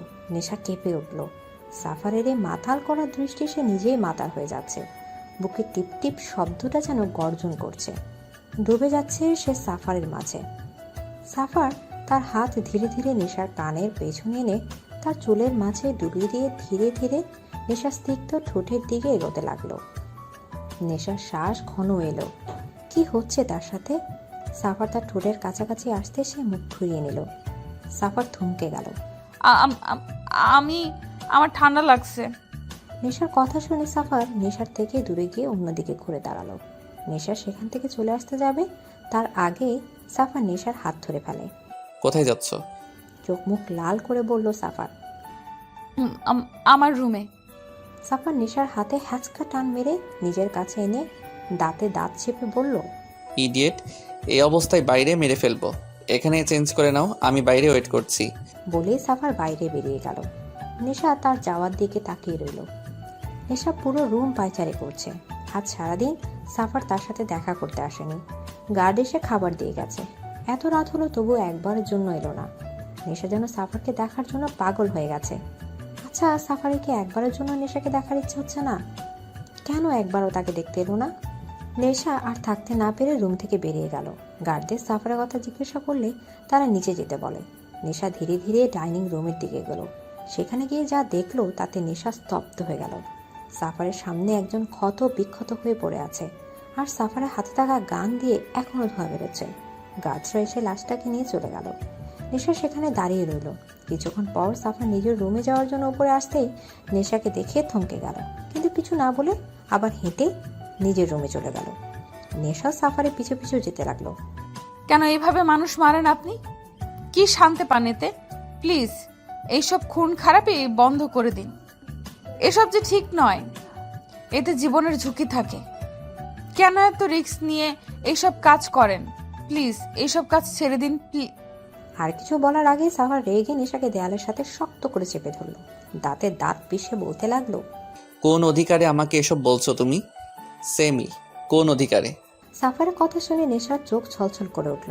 বারবার ব্যথায় কুকুরে উঠছে সে। সত্যি তো, কোনো অধিকারে সে সাফারকে এসব কথা বলছে? সে না হয় সাফারকে ভালোবাসে, কিন্তু সাফার সে তো আর তাকে ভালোবাসে না। বাসটা হয়তো এইভাবে অধিকারের কথা বলতো না। নেশার ঠোঁট কাঁপিয়ে কাঁদতে কাঁদতে বলতে লাগলো, আসলে সরি, সত্যি তো আপনার উপর তো আমার কোনো অধিকার নেই। আমি কে আপনাকে এইসব কথা বলার? আর কখনো এমন হবে না। সরি। কথাটা শেষ হওয়ার আগে সাফা নেশার ঠোঁট দখল করে নিল। নেশার ঠোঁটের ওপর যেন সব রাগ ছাড়তে লাগলো। নেশা ব্যথায় কুকড়ে গেল। সাফারকে নিজের থেকে সরানোর চেষ্টায় বারবার বিফল হচ্ছে। ধীরে ধীরে সাফার রাগ কমিয়ে ভালোবাসার সাথে নেশাতে ডুবতে লাগলো। ভালোবাসার চাদরে জড়িয়ে নিতে লাগলো নেশাকে। নেশাও যেন সাফার ভালোবাসার কাছে হেরে যাচ্ছে, ডুবে যাচ্ছে তার মাঝে। নেশা দু হাতে সাফারের বুকের শার্ট খামচে ধরল। সাফার নেশার ঠোঁট ছেড়ে গলায় নেমে এলো। ভালোবাসার স্পর্শে ভরে দিতে লাগলো নেশাকে। হঠাৎই নেশা সাফারকে ধাক্কা মেরে সরিয়ে দিল। আকর্ষক ঘটনায় সাফার দু কদম পিছিয়ে নিজেকে সামলে নিয়ে নেশার দিকে অগ্নি দৃষ্টি নিক্ষেপ করলো। নেশা কাঁদতে কাঁদতে নিজের রুমে চলে গেল। আলমারি থেকে ব্যাগ বের করে কাপড় প্যাক করতে লাগলো। সে আর এক মুহূর্ত এখানে থাকবে না। সে ভেবেছিল সাফার হয়তো তাকে ভালোবাসে, আর সেই জন্য সে তাকে এখানে আটকে রেখেছে। কিন্তু সে সম্পূর্ণ ভুল। যদি সাফার তাকে ভালোবাসতো তাহলে আজ এভাবে অধিকারের কথা বলতে পারতো না। সাফারের উপর যে তার কোনো অধিকার নেই তা খুব ভালো করে বুঝিয়ে দিল। সে একটা আশা নিয়ে এখানে ছিল যে হয়তো সাফার তাকে ভালোবাসে, কিন্তু আজ সেটাও প্রমাণ হয়ে গেল সাফার তাকে ভালোবাসে না। তাহলে সে এখানে কিসের জন্য থাকবে? এক মুহূর্ত সে এখানে থাকবে না, এখনই চলে যাবে। কিন্তু ও ব্যাগ গোছাচ্ছে কেন? ও কি শ্বশুর বাড়ি থেকে বাবের বাড়ি চলে যাচ্ছে যে ও ব্যাগ গোছানো শুরু করেছে? সে তো কিডন্যাপ হয়েছে, আর এখন সে এখান থেকে চলে যাচ্ছে। তা ব্যাগ গুছিয়ে কি করবে ও? ধুর, ব্যাগ বেডের উপর ছুঁড়ে ফেলে রুম থেকে বেরোনোর জন্য দরজা খুলতে যাবে। তার আগে সাফার রুমে এসে দরজা লাগিয়ে দিল, আর নেশাকে দরজার সাথেই শক্ত করে চেপে ধরল। কোথায় যাচ্ছ? দাঁতে দাঁত চেপে বলল সাফার। নেশা মুখ ঘুরিয়ে শক্ত মুখে বলল, আমি বাড়ি যাব। এখানে তোমাকে সুবিধে দিয়ে রেখেছি বলে ভেবো না যে যা খুশি তাই করতে পারবে। এখানে আমার ইচ্ছা ছাড়া তুমি এক পাও বাইরে বেরোতে পারবে না।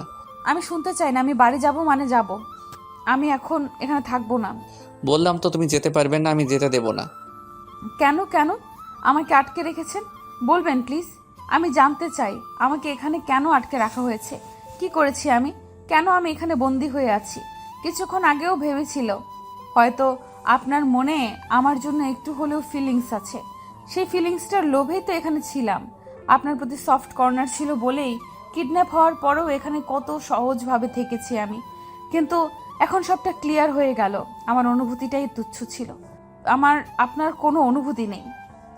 আমি খামোখা এত দূর ভেবেছিলাম আপনার ওপর আমার কোনো অধিকার নেই, তাই এখানে থাকারও কোনো মানে হয় না। এখন যদি মেরেও ফেলেন তাও আমি এখানে থাকবো না। আমি বাড়ি যাব, আর এক্ষুনি যাব। এদিকে নেশা কথা বলেই যাচ্ছে, আর সাফার এক দৃষ্টিতে নেশার দিকে তাকিয়ে আছে। নেশার কথাগুলো সাফারের বুকের বাঁ পাশে গিয়ে বিঁধেছে। সাফার কিছু না বলে নেশাকে তার বুকে জড়িয়ে নিল। নেশা স্তব্ধ হয়ে গেল। ইডিয়েট, এতদিনে এটাও বোঝোনি how much I love you. ভালোবাসি তোমাকে, বোঝো না তুমি? তোমার এত কাছে এসে তোমাকে বুঝিয়ে দিলাম আমার উপর তোমার অধিকার কি, তাও বুঝলে না ইডিয়েট। ভালোবাসি নেশা, খুব ভালোবাসি তোমাকে। সাফারের কথাগুলো নেশার নাক টেনে কাঁদতে লাগলো। নেশাকে কাঁদতে দেখে সাফার তাকে ছেড়ে দু হাতে বাহু ধরে বলল, কি হলো, কাঁদছো কেন? আপনি আমাকে ভালোবাসেন না, একদমই ভালোবাসেন না। বললাম তো ভালোবাসি। ভালোবাসলে আমাকে সবসময় এইভাবে ইডিয়েট বলতেন না। ইডিয়েটদের কেউ ভালোবাসে না, আপনিও ভালোবাসবেন না। বলে হাত দিয়ে নাক ঘষল নেশা। নেশার কথা শুনে সাফার বাঁকা হেসে তাকে আবার জড়িয়ে ধরল। তুমি ইডিয়েট, অনেক বড় ইডিয়েট, কিন্তু ইডিয়েট হলেও তুমি শুধুই আমার। আমি আমার এই ইডিয়েটকেই ভালোবাসি। আমার এই ইডিয়েটকে চাই, বুঝেছো? সাফারের কথা শুনে নেশা ফিক করে হেসে সোফার পেছন থেকে জড়িয়ে ধরল। সাফার আরো শক্ত করে নেশাকে জড়িয়ে ধরল। কতদিন ধরে এদিন অপেক্ষা ছিল সাফার। নেশাকে বুকে নেওয়ার লোভটা সেই প্রথম রাতেই হয়েছিল, যেদিন সে গাড়িতে তার বুকের মাঝে ঘুমিয়েছিল। সেই থেকে সাফার বারবার তার বুকে শুধু নেশাকে চেয়েছে।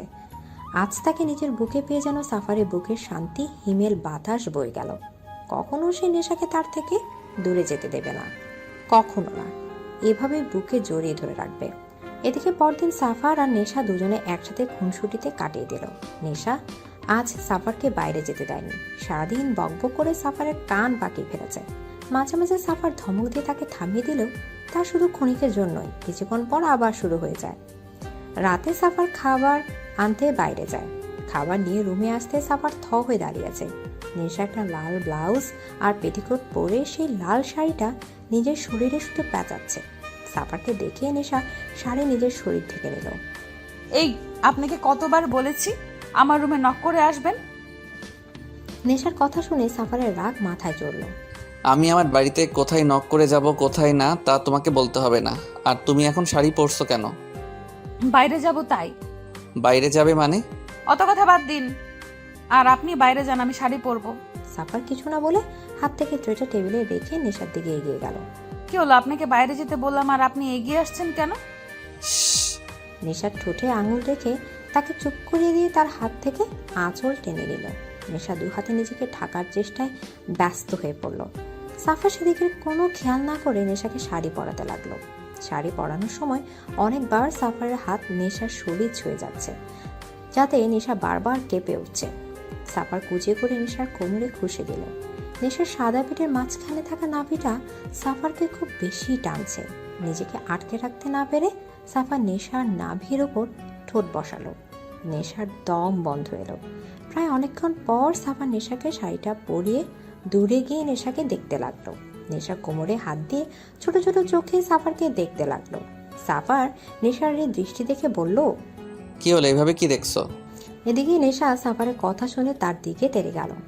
এই সত্যি করে বলুন, এর আগে কয়টা মেয়েকে আপনি শাড়ি পরিয়েছেন? মানে কি? মানে কি মানে? আপনি এত সুন্দর করে শাড়ি পরানো কোথা থেকে শিখলেন? নিশ্চয়ই এর আগে কোনো মেয়েকে এভাবে শাড়ি পরিয়েছেন। আমি কোনো মেয়েকে কেন শাড়ি পরাতে যাব? যে কারণে আমাকে পরালেন। তোমার সাথে অন্য কারো তুলনা তুমি কেন করছো? করতে হচ্ছে। আপনি বলুন, আপনি সুন্দর করে শাড়ি পরানো কোথায় শিখলেন? আমি জানতাম তুমি শাড়ি পরতে পারো না, তাই শাড়িটা যখন তুমি পরবে তখন যে তোমাকে হেল্প করতে হবে তা আমি খুব ভালো করেই জানতাম, তাই ইন্টারনেটে আগে থেকে শিখে রেখেছি। সত্যি? তো ও সরি। সাফার এবার রাগে চোখে নেশার দিকে তাকালো। এই প্রথম ও কাউকে কৈফিয়ত দিল, আর প্রথমবার কাউকে ভয়ও পেল। সাফার নেশা রাস্তার ধার ঘেঁষে হাঁটছে। সাফার বারণ করার পরও নেশা কোনো বাধা মানেনি। তার নাকি ঘরের মধ্যে বসে থাকতে থাকতে দম বন্ধ হয়ে আসছে। সে আজ বাইরে পরিবেশ অনুভব করবে, তাই না চাওয়া সত্ত্বেও সাফারকে নেশাকে সাথে নিয়ে বেরোতে হলো। নেশা আইসক্রিম খাচ্ছে আর বক বক করছে। সাফার চুপচাপ তার কথা শুনছে। নেশার বকবকানে গুলোই ও নেশায় পড়ে গেছে সাফার। সে খুব ভালো করে বুঝে গেছে নেশা ছাড়া সে আর কিচ্ছু নয়। নেশাই তার সব কিছু। নেশাকে ছাড়া সে এক মুহূর্ত থাকতে পারবে না। নেশার নিঃশ্বাসের শব্দ না শুনতে তার শ্বাস নেওয়া কঠিন হয়ে পড়ে। মারাত্মকভাবে নেশায় পড়ে গেছে। এই নেশা থেকে বেরোনো সাফারের সাধ্য নেই, আর সে কখনোই নেশা থেকে বেরোতেও চায় না। সাফার নেশার দিকে তাকিয়ে এসবই ভাবছিল। তখন কিছু গার্ড এসে তাদের দুজনকে ঘিরে ধরল। সাফার নেশা অবাক হয়ে সে গাছের দিকে তাকিয়ে আছে। সাফার তাদের দেখে দাঁতে দাঁত চেপে এক হাতে শক্ত করে নেশার হাত ধরল, যেন ছেড়ে দিলে নেশা তার হাতে হারিয়ে যাবে। তখনই তাদের সামনে এসে দাঁড়ালো সম্রাট। সম্রাটকে দেখে নেশার চোখ জ্বলজ্বল করে উঠল। সাফারের থেকে হাত ছেড়ে দৌড়ে এসে সম্রাটের বুকে হুমড়ি খেয়ে পড়ল। পাপা, পাপা কেমন আছো তুমি? ভালো মা, তুই ভালো আছিস তো? তোর কোনো ক্ষতি হয়নি তো? নো পাপা, আমি ঠিক আছি, আমার কিচ্ছুটি হয়নি। সাফার ফ্যাল ফ্যাল চোখে নেশার দিকে তাকিয়ে আছে। তার মনে কেউ তার বুক থেকে কলেজা ছিঁড়ে নিয়ে চলে গেল। নেশার হারানোর ভয়টা তার সত্যি হতে চলেছে। এমন সময় হঠাৎই পেছন থেকে একটা গার্ডস এসে গান দিয়ে সাফারের মাথায় আঘাত করলো। সাফার মাথায় আঘাত পেয়ে হাঁটু গেড়ে রাস্তায় বসে পড়ল। সাফারকে আঘাত করতে দেখে নেশা বিচলিত হয়ে উঠল।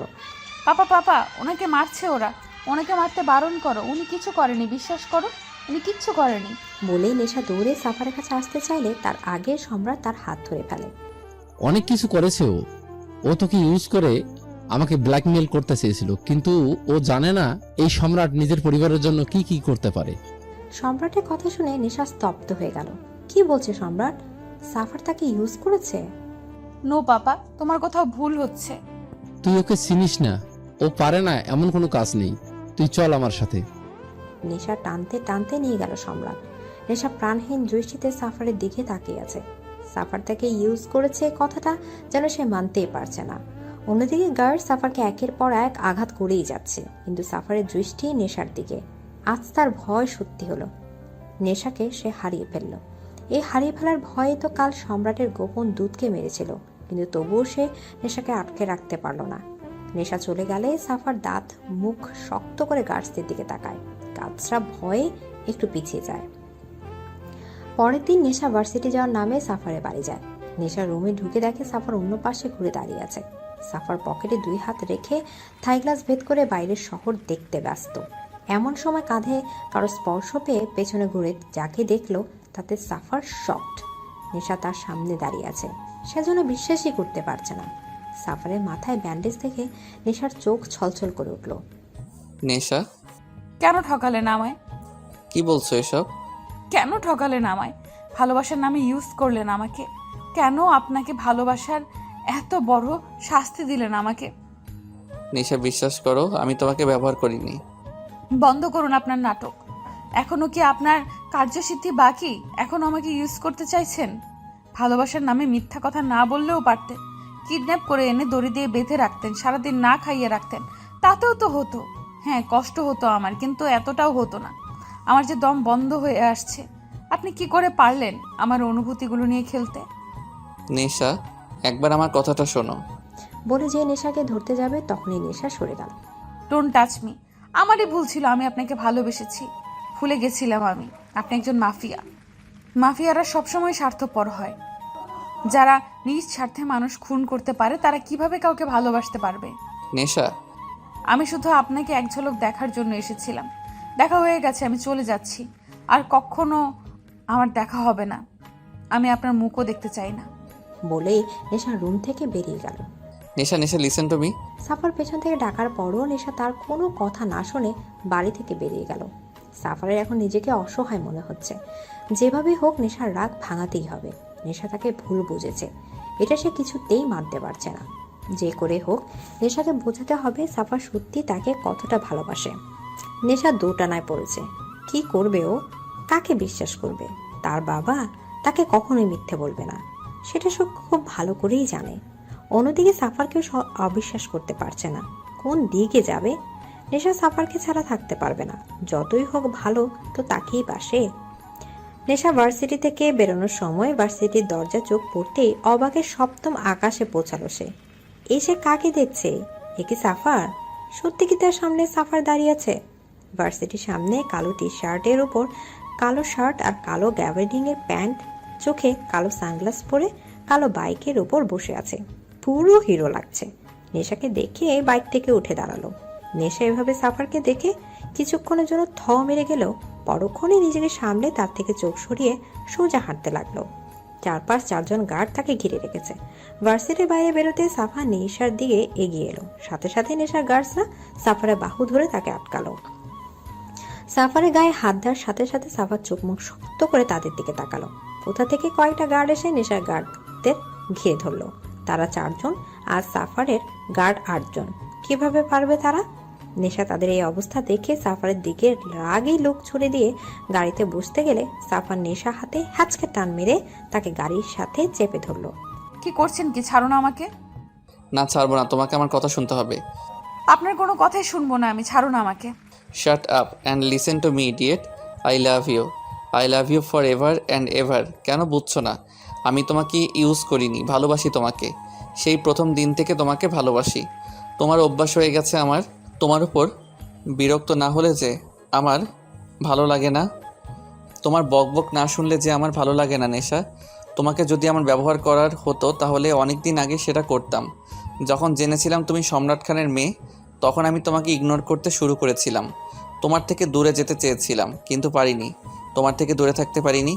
আমি জানি তোমার বাবা কখনোই আমাদের মেনে নেবে না, তাই আমি তোমায় আমার কাছে নিয়ে গিয়েছিলাম।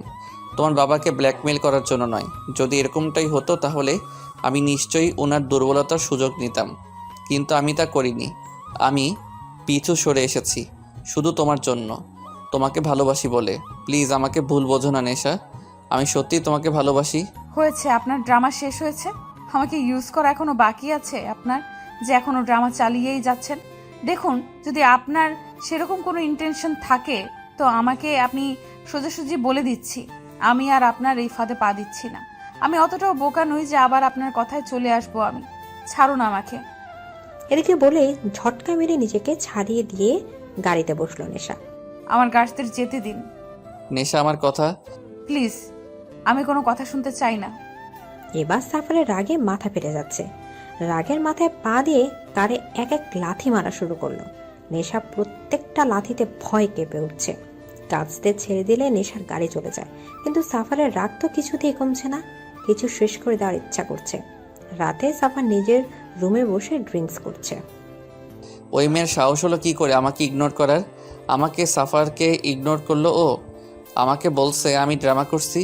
How dare she! কি যোগ্যতা আছে ওর এই সাফারের ভালোবাসা পাওয়ার? ওর থেকেও হাজারটা ভালো মেয়ে আমার পেছনে ঘুরে। Who is she? ওকে আমাকে ইগনোর করার? এত করে বলার পরেও শুনলো না। ওকে শুনতে হবে না।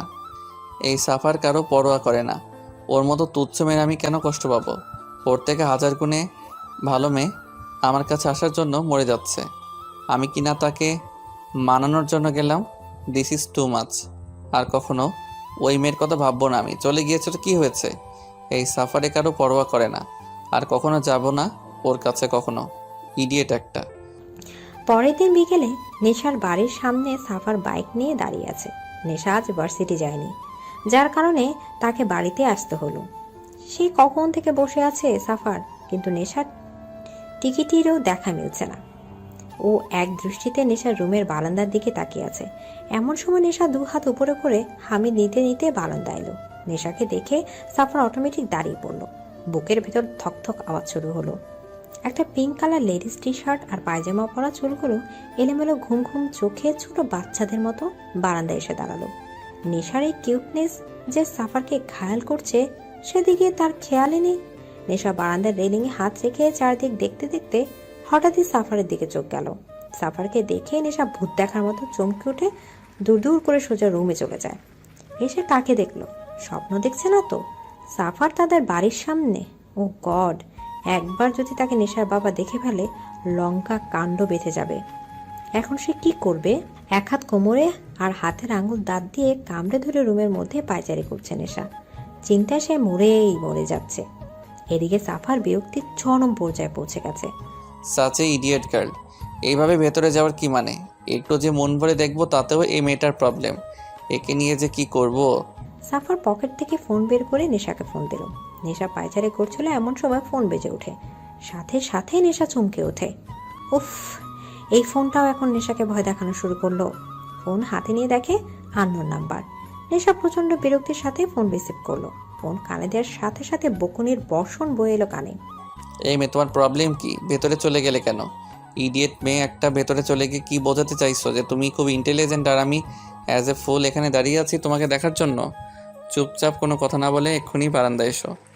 নেশা বকুনিকে কোনো কথা না বলে বাধ্য মেয়ের মতো বারান্দায় চলে গেল। এখন চুপচাপ ওখানে দাঁড়িয়ে থাকো। নেশা বোকার মতো দাঁড়িয়ে রইল। আর সাফার তার নেশাকে মন ভরে দেখতে লাগলো। এই পিচ্চিটা কি না এখন তার নেশা? ভাবা যায় যে সাফার কখনো কারোর তোয়াক্কা করতো না, আর সেই কিনা এই একটা পিচ্চির জন্য এখানে দাঁড়িয়ে আছে। এটা নিশ্চিত একটা হাস্যকর ব্যাপার, কিন্তু সাফারের কাছে এই ব্যাপারটা কেন জানি ভালোই লাগছে। ভালোবাসার একটা নতুন এক্সপেরিয়েন্স। এতদিন তো চিনিয়ে নিতে জানতো, কিন্তু এখন ভালোবাসতে জানে, আর নেশাই তাকে সেটা শিখিয়েছে। নেশা উপর থেকে সাফারকে দেখছে। কতটা ভালোবাসলে একটা মানুষ নিজের পার্সোনালিটি পাল্টে ফেলতে পারে। ফর্মাল থেকে একেবারে নর্মাল হয়ে গেছে। নেশা জানে সাফার তাকে কতটা ভালোবাসে। সাফারের কালকের বলা কথাগুলো যে পুরোটা সত্যি সেটা নেশা খুব ভালো করেই জানে। তবুও একটু ভাব নিতেই হয়। ভাবা সাফারের মতো একজন যখন তার মতো একটা সাধারণ মেয়েকে ভালোবাসতে, তখন একটু তো ভাব নিতেই হয়, না হলে নিজের স্পেশালিটিটা বোঝা যায় না। নেশা এসব ভাবতে ভাবতে পাশে তাকাতেই দেখে সম্রাটের গাড়ি আসছে। নেশা চোখ বড় বড় করে সাফারের দিকে তাকায়, বারবার ইশারা তাকে চলে যেতে বলছে, কিন্তু সাফারের জন্য সেদিকে কোনো খেয়ালই নেই।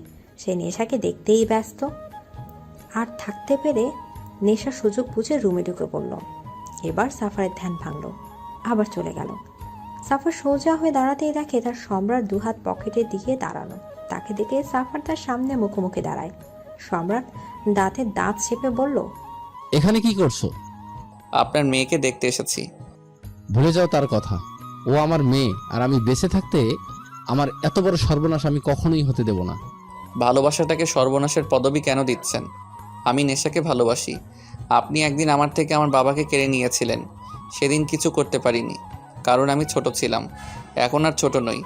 এখন আর আপনি নেশাকে আমার থেকে কেড়ে নিতে পারবেন না। সেটা তো সময়ই বলে দেবে। নেশাকে আমি ভালোবাসি, তার জন্য আমি আপনার সাথে আমার লড়াইয়ে আমি পিছু সরে এসেছি। কিন্তু এইবার আর নয়। নেশাকে ভাবার লড়াইয়ে আমি পিছনে আসছি না। নেশা শুধু আমার। I love her and she also love me. নিজের মেয়েকে কি করে দমিয়ে রাখবেন? সম্রাট কিছু না বলে সাফারের দিকে এক দৃষ্টিতে তাকিয়ে রইল। বেশ কিছুক্ষণ পর বলল, চলে যাও এখান থেকে। নেশাকে না নিয়ে ফিরছি না। ওকে, অল দ্য বেস্ট। এদিকে বলেই সম্রাট সাফারের পাশ কাটিয়ে বাড়ির ভেতর ঢুকে পড়ল। সবাই ডাইনিং টেবিলে বসে আছে। কুয়াশা নেশাকে খাইয়ে দিচ্ছে, আর নেশা চুপচাপ খাচ্ছে। তার গলা দিয়ে খাবার নামছে না। বাইরে সাফার না খেয়ে দাঁড়িয়ে আছে এক পলক তাকে দেখার জন্য, আর সে এখানে বসে বসে গিলছে। কিছু বলতেও পারছে না তার বাবার জন্য। সে জানে এখন যদি সে না খায় তো তার বাবাও খাবে না, আর তার বাবা না খেলে তার মাও খাবে না। তাই চুপচাপ গিলতে হচ্ছে তাকে। কোনো রকম একটুখানি খেয়ে নেশা বলল, হয়েছে, আর খাবো না। হয়েছে মানে? কিছুই তো খেলি না। আমার পেট ভরে গেছে মা, আর খেতে পারবো না। বলেই আর কাউকে কিছু বলার সুযোগ না দিয়ে সেখান থেকে চলে গেল। সম্রাট কুয়াশা তার যাওয়ার দিকে তাকিয়ে রইল। মেয়েটা দুদিনে কেমন চুপসে গেছে।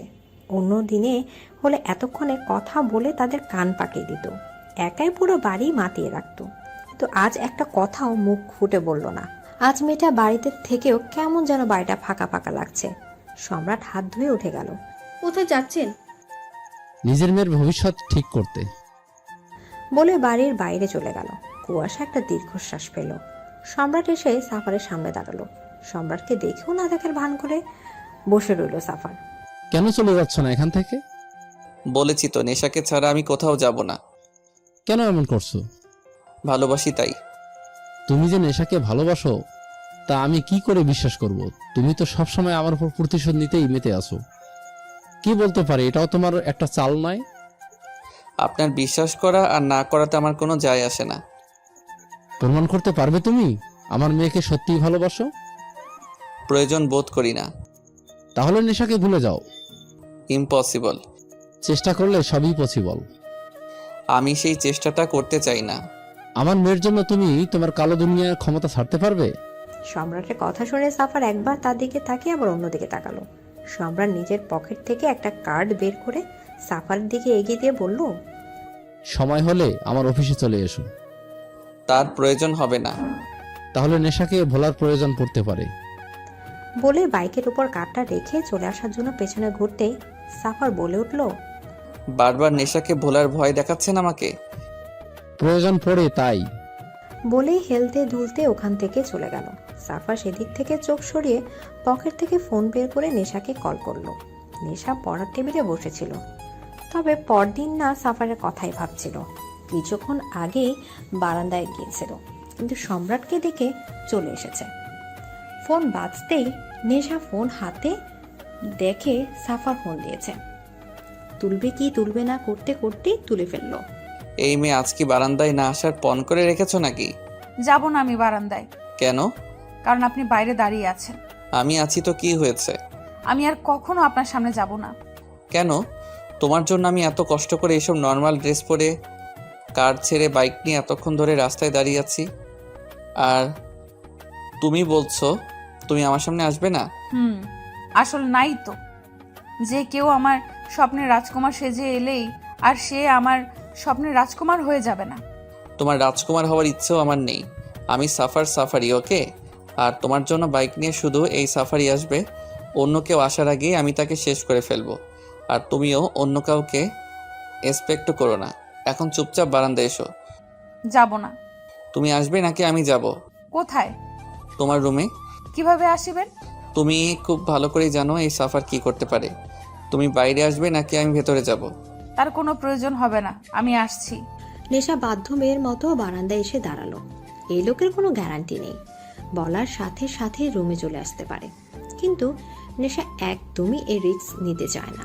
নেশা, তোমার আজ খুব সুন্দর লাগছে। কথাটা শোনার সাথে সাথে নেশার বুক ধক করে উঠল। সাফার এক দৃষ্টিতে তার দিকে তাকিয়ে আছে।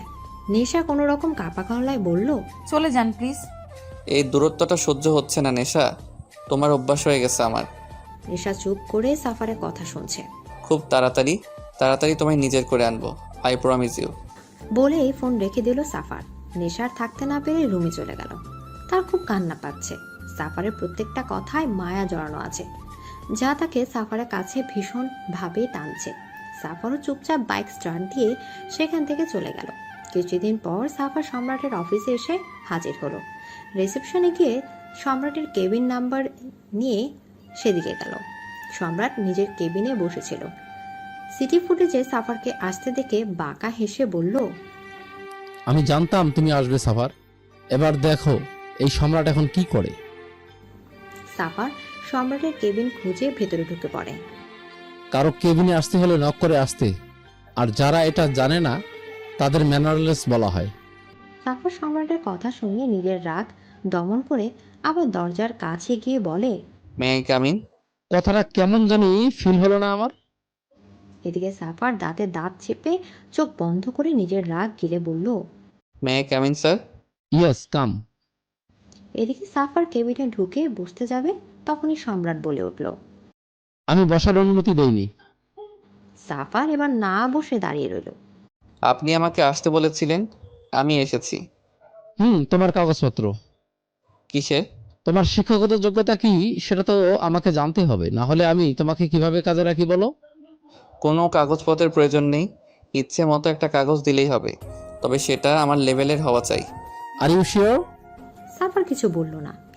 ওকে, আমি দেখছি তোমাকে কি কাজ দেওয়া যায়। সম্রাট নিজের টেবিলে থাকা ঘন্টাটা বাজালো। কিছুক্ষণ পর এরই মধ্যে একজন পিয়ন এসে বলল, আসতে পারে স্যার? Yes come in. জি স্যার, ডেকেছিলেন? একে নিজের সাথে নিয়ে যাও, ও এখন থেকে তোমাদের ওয়ার্ডে কাজ করবে। আর হ্যাঁ, ওকে একটা ড্রেসও দিয়ে দিও। হোয়াট, কি বলছেন এসব? আমি ওদের ওয়ার্ডে কাজ করব মানে? হ্যাঁ, আমার মতে তোমার শিক্ষাগত যোগ্যতা অনুযায়ী তোমাকে কাজ দিচ্ছি, অ্যান্ড একদম তোমার লেভেলের। সাফার রেগে দুহাত টেবিলে রেখে বলল, হোয়াট ডু ইউ মিন মি Samrat? I mean to say, আজ থেকে তুমি একজন পিয়ন। অনেকদিন ধরে সাফার সম্রাটের অফিসে পিয়নের কাজ করে। একই তো সে এসব কাজে অভ্যস্ত নয়, তার উপর আবার তার নিজের রাগের উপর কন্ট্রোল নেই।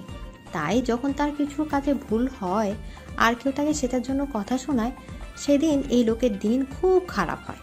কারণ সাফার হয় তার নাক ফাটায়, না হয় তার মাথা ফাটায়। কি আর করা, একজন মাফিয়া যখন ভালো মানুষের জগতে, তখন এমনটা হওয়া স্বাভাবিক। সম্রাট সাফারের এসব ব্যবহারে তার সামনে স্ট্রিক্ট থাকলেও নিজের কেবিনে এসে একা ঠিকই হেসে কুপকাত হয়। কারণ একটা সময় ছিল যখন সে নিজেও বারবার এই ঘটনার সম্মুখীন হয়েছে। আজ সে আর একজনকে দেখছে ঠিক তারই মতো। হঠাৎ একদিন সম্রাট সাফারকে নিজের কেবিনে ডেকে পাঠায়। সাফার এলে তার সামনে টেবিলে একটা কার্ড ছুঁড়ে মারে। সাফার কার্ডটা হাতে নিয়ে বলে, হোয়াট ইজ দিস? বিয়ের কার্ড। বিয়ের কার্ড? কার? নেশার। হোয়াট, কি বলছেন কি আপনি? নেশার বিয়ে মানে? নেশার বিয়ে মানে নেশার বিয়ে, এতে না বোঝার মতো কি আছে। আর ছেলে আমার ভীষণ পছন্দের, তাই দেরি না করে বিয়ের ডেট ফিক্স করে দিয়েছে। বিয়ের দিন চলে এসো। আপনি মজা করছেন আমার সাথে? আমি নেশার জন্য এখানে পড়ে আছি আর আপনি বলছেন নেশার বিয়ে, আবার সেই বিয়েতে আমাকে ইনভাইটও করছেন। কেন ইনভাইট করা উচিত হয়নি বুঝি? তবে আমার তো মনে হয় সেই বিয়েতে তোমার থাকাটা খুব দরকার। ইনফ্যাক্ট চিফ গেস্ট হয়ে থাকা দরকার তোমার। বন্ধ করুন আপনার এসব মজা। আমি এতদিন এত সব কিছু সহ্য করছি শুধুমাত্র নেশাকে পাওয়ার জন্য। ওয়েট ওয়েট ওয়েট, কি বললে তুমি? তুমি আর সহ্য করছো? একটা কথা তোমাকে ক্লিয়ার করে দেই, তুমি কিছু সহ্য করনি, বরং আমি তোমাকে সহ্য করেছি। ওকে? আর এখন আমার সহ্যের সীমা ছাড়িয়ে গেছো। সো আমি তোমার উপর কিছুতেই ডিপেন্ড করতে পারি না। তাই তুমি এখন থেকে অফিসে না আসলেই খুশি হব। আর হ্যাঁ, বিয়েতে অবশ্যই মনে করে চলে আসবে। Best of luck. বলে সম্রাট বেরিয়ে যেতে লাগলো। আর সাফার পেছন থেকে চেঁচিয়ে বলল, আপনি যাই করুন না কেন, নেশা শুধু আমার, আর আমি তাকে অন্য কারো হতে দেব না। এর জন্য আমার যা করা উচিত আমি তাই করব। আর পছন্দ করা ছেলেকেও আমি শেষ করে দেব। কেউ নেশার দিকে চোখ তুলে তাকানোর সাহসও পাবে না।